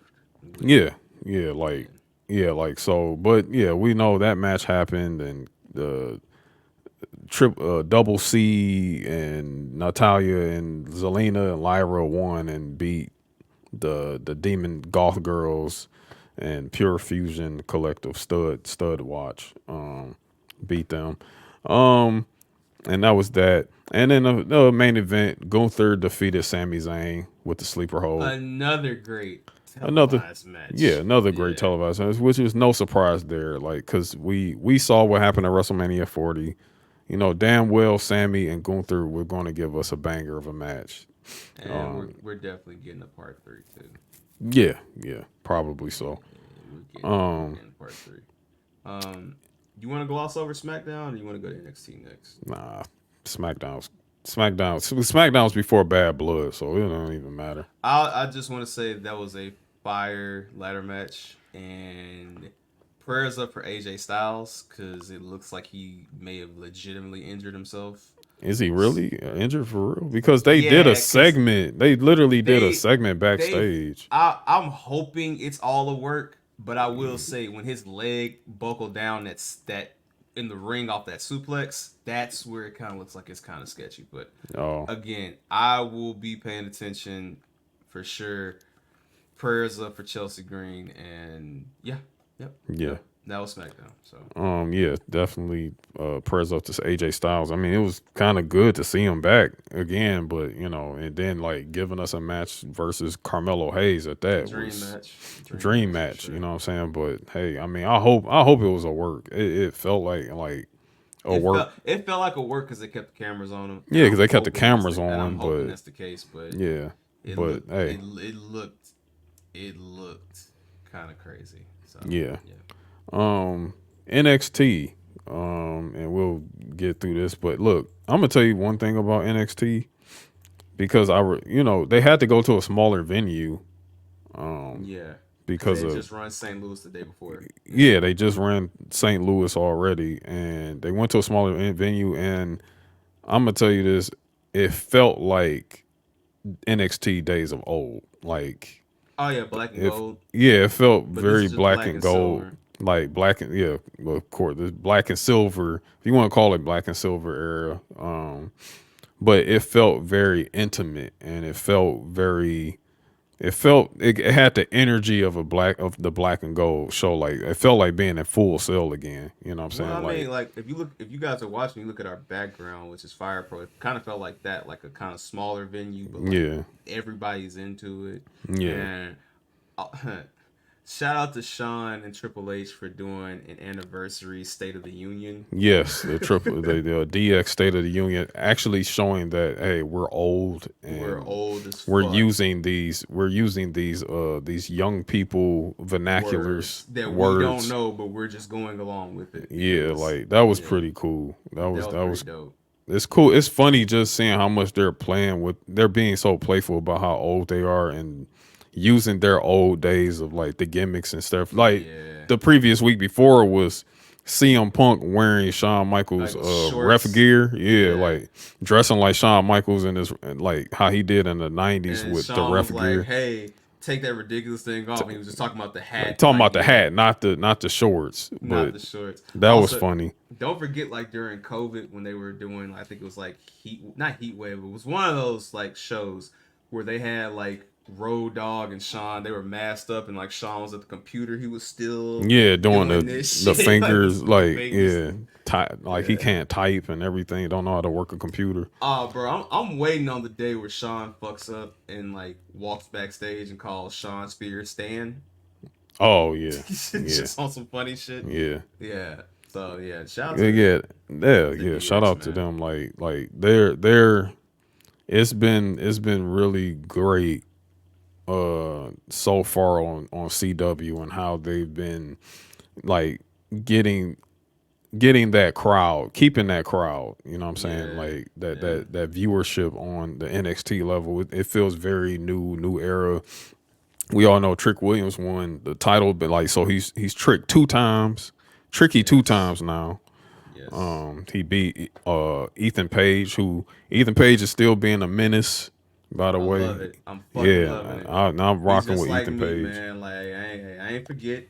Yeah, man, he went to Raw. He said, "Hey, where Punk at? Where Punk at? yeah, like fuck all the raw. Where Punk at? Yeah, where Punk at? For real. Yeah, and then he told Ava like, "Hey, like, look, I don't know why Wesley out there talking all that rah. Like, I need my title back." And she said, "Well, guess what?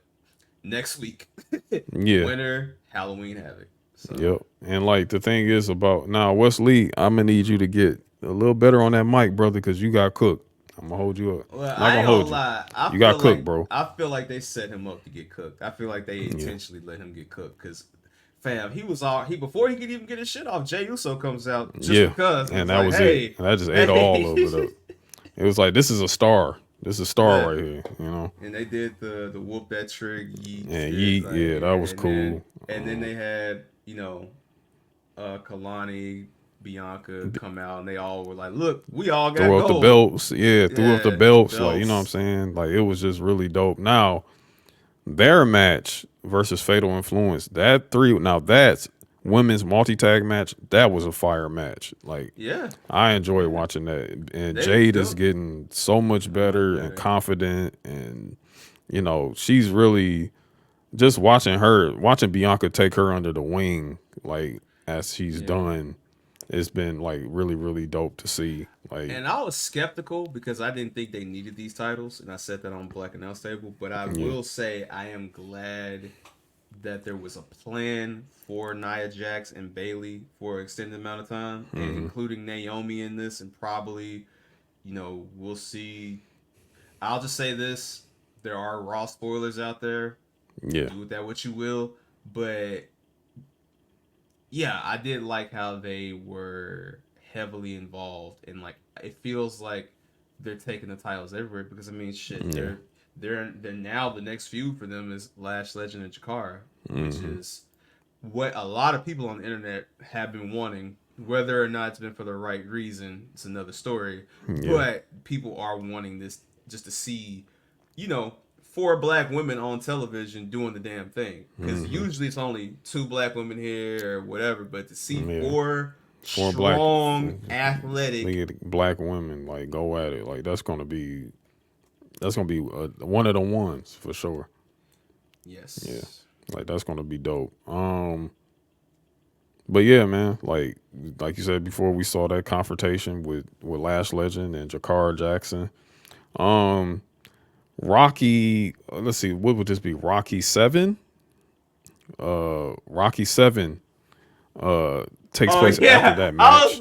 I was gonna say, I was like pre-Creed, nigga. This is the other Creed Italian 0? stallion. Yeah. This is the other Italian stallion taking going one-on-one with Obafemi for the NXT North American Championship.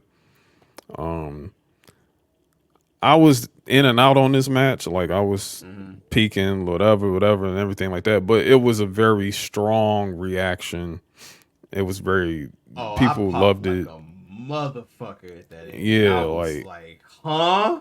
Yeah, Obafemi, man. Like in terms of looking like a brute and a bully in this match, he was like king. You know what I'm saying? Like he was looking like. He was looking like Clubber Lang, like dead ass, like in this match, like for real. Like, it was really dope. He loses on a roll up too, which was done very cleanly. It wasn't no bullshit. You know what I'm saying? No. Yeah, it was done very cleanly, and it sets up probably another match down the line too. Yeah, possibly sets up another bet. But Tony D is a 2-time NXT North American champion. He's got it back. He got a mojo back. All it took was him hitting I forget her name. I'll say what happened. Femi told Adriana Rizzo that women don't make good playlists. And that's crazy. And Tony D crazy. said, "Ha, yeah, hold my pasta." You know what I'm saying? Like, hold my pasta. And he went nuclear, and he ended up winning the match. So, hey, Tony D is North American champion again. No, this is his first time. I didn't want to. I thought he won a North American championship already. Nope. The last North American champions, because remember Wesley had a long reign. Yeah, Wesley had a long run. Wesley, Dom, then Trick Williams, then back to Wesley, then the Dragon League, then the Obafemi. This is Tony D'Angelo's first single championship in NXT. Oh wow! So this is his first one. Popped. He's competed for it. He's competed for it, and he's competed for the main title because he did that Mania weekend. And I want to say he has been what it is that you're thinking of. He's Heritage Cup. It was Heritage Cup. It was And he was a 2-time tag champion. Tag champion, right? Tag champ. So with Stacks. Yeah, but shout out to Mr. D'Angelo. Yeah, man. Shout out to Tony D. First time. Off, man. Hey, hard work pays off, and I feel like he's gonna have that for quite some time. Yes. Nathan Frazier, Axiom, they defeat A-Town Down Under with the Phoenix Splash to Waller. Nice match, banger. You know what I'm saying? By the way, I know we were talking a lot about a certain tag team we thought would be in NXT, and they're not. They are vignettes on SmackDown. We've been seeing vignettes on SmackDown, and it was pretty much given away by another language announcer. He said Motor City Machine Guns will be added to SmackDown. So, yeah, the Motor City Machine Guns are WWE bound and headed to SmackDown. So that's that. So there wasn't no no further storyline or anything like that. It's just Nathan Frazier and Axiom are still champions again. Shout out to them glazing Randy Orton and something crazy backstage. That was insane. That was insane. I'm very curious to see who will finally dethrone them for the tag team title. I am too. I'm very interested to see. I feel like I thought it was going to be a certain team, but they're not coming yet. So, so there's that. But yeah, they were glazing something crazy backstage. But our main event of NXT, which was again a really, really great match. I mean, it's obvious that Javon Evans was not going to beat Randy Orton. He wasn't going to beat him. If Hunter pulled that off, that would have been the sickest. Yeah, that would have been shit. crazy. And I would have been in tears laughing. Yeah, not happening. Like Javon Evans is 20 years old. He's just getting started. He's younger than what Randy was when he started. So exactly. that's the whole beautiful. And not in St. Louis either. And not in St. Louis. Come on, man. Randy ain't losing that home. Now, if this was in Chicago, maybe. But St. Louis, still not. Nah. Of course not. But I'm saying but, my maybe is a 6% maybe, dog. Yeah. Like, yeah. But yeah, hey, great match. He gets the rub at the end. You know what I'm saying? Like, he gets the rub, man. Hey, look, we said it before. Javon Evans is the future. He is the future. Yes. Like, that kid is good. He's in good hands. He's at the right company. And they clearly see a lot in him. So it's only up, bro. Like, losing to Randy Orton.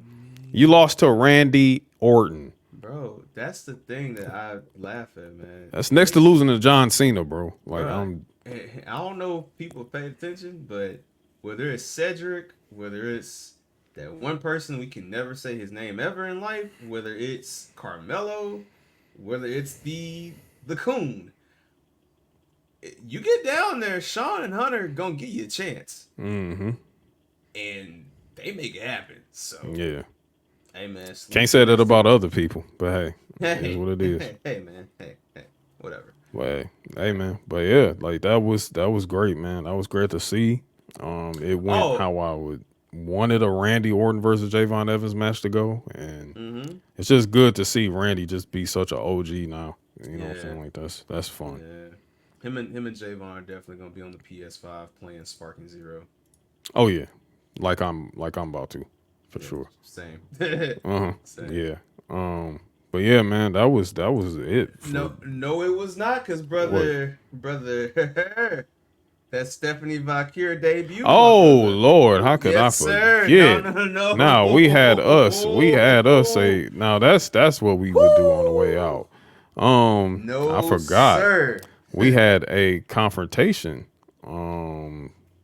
We had a confrontation because the week before, a returning Cora Jade. Yes, returning Cora Jade. Her pushing through her injury, coming back. Yes, and she interfered in the championship match. Yes. Between now, all of you are idiots that thought or believed that Julia was about to just win the title right away. No. Like y'all, enough.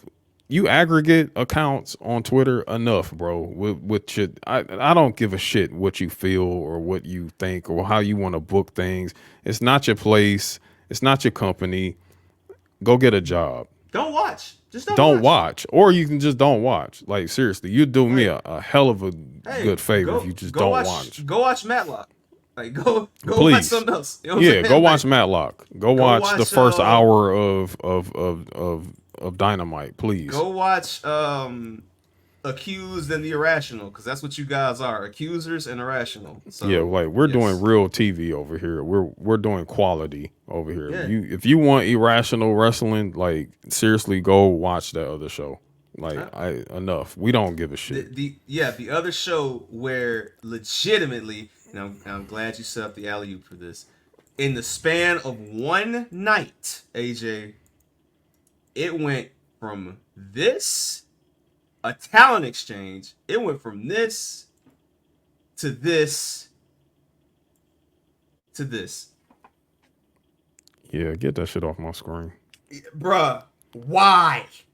So the point I'm making is, you want that shit? Go watch that shit. Go watch that shit. Over here, we got Julia and Stephanie Valkyrie standing side by side. Yeah. Ready to throw down. Yeah. Yeah. Yeah. Yeah. Like, and it was it felt like a callback to the first time we saw Finn when Hideo Utami brought him out. Mm-hmm. You know what I'm saying? Like, it was almost like a mirror to that. You know what I'm saying? Like, except this time it's Stephanie Valkyrie and Julia. And, you know, they come into the ring. They put the beats on them. They pick up that belt together at the same time. They like, both and look then at each other. And they both turn and look at her. And also, not to mention, part 2 of that other vignette popped out this week. Delta. Yes. Hey, man. Kalani Jordan. Hey. Count your fucking Count your days. Count your days. You got Akuma. Hey, it's all. Hey, I'm happy for the black girl power you had the last 2 weeks. But you got the Australian. You got the Cuban. You got Miss Parker. You got some shit on the way, girl. Yeah. Hey, prayers up.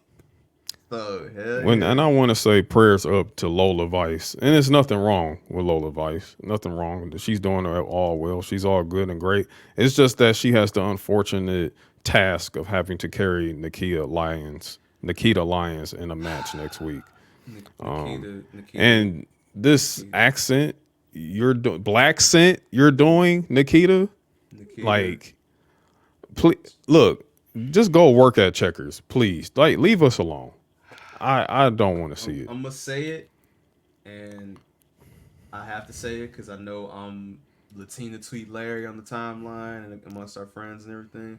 But let me be very clear: I'm a black man first and foremost. I'm a man of God, and I'm a black man. So let me just tell you right now, just because you fuck with black people does not mean you get to act like black people with your accents. We don't want you to act like black people. We want you to be who you are. And a white woman. And ma'am, your name is Faith Jeffries. Start acting like Faith. Please. And for everyone's sake. I want you to take a leap of faith and be a manager. Yes, please. A manager. A manager. At Wendy's. I mean, I was going to say Publix because she's in Florida, but hey, same thing. Same shit. I don't care. Like, just get off my TV, please. Thank you. Yeah. But hey, that being said, man, I think that's it, man. Thank you for that. Thank you for that last minute thing because I almost forgot about that part because it was NXT was just that good. It was just that good. It was. I mean, look, man, it's so much going on. We didn't even get to, man. Like again, this is our first episode back together in a month, so we had a lot to cover. We had a major PLE that kind of felt like a Power 5 PLE with the presentation. Like we didn't talk about Metro Boomin being there. We like, man, Metro was there. So much we didn't get to cover, but guess what? You want more of Mid-Cards and Catering? Patreon.com/MIC podcast. Got something special for y'all coming up soon. And the show will go on. The show will continue. We'll be back. We're going to keep doing what we do. We're going to keep showing up for showdowns and Luchador Mount Rushmores and something very, very special coming up that I cannot wait for y'all to see because, boy, I had a time filming that. Yeah. And yeah, y'all just stay tuned, man. Follow The Union on all of our social platforms, and that Beacons link is right there. Takes you to everything. It's updated. It looks nice. Give us some feedback on the new intros and the new graphics, and tap in with your family, man. Yes, Do sir. what must be done, man.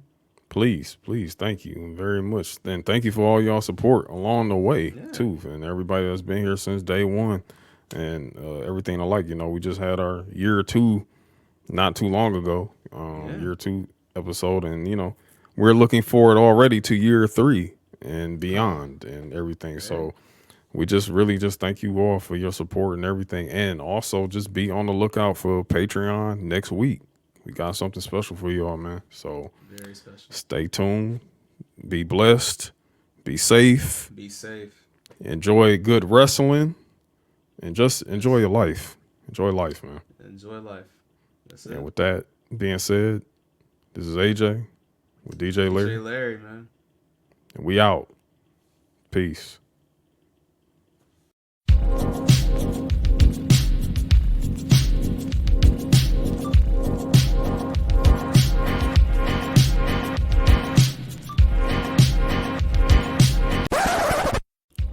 Thank you for listening to Mid-Carters and Catering Podcast, a weekly podcast focused on pro wrestling and sports entertainment.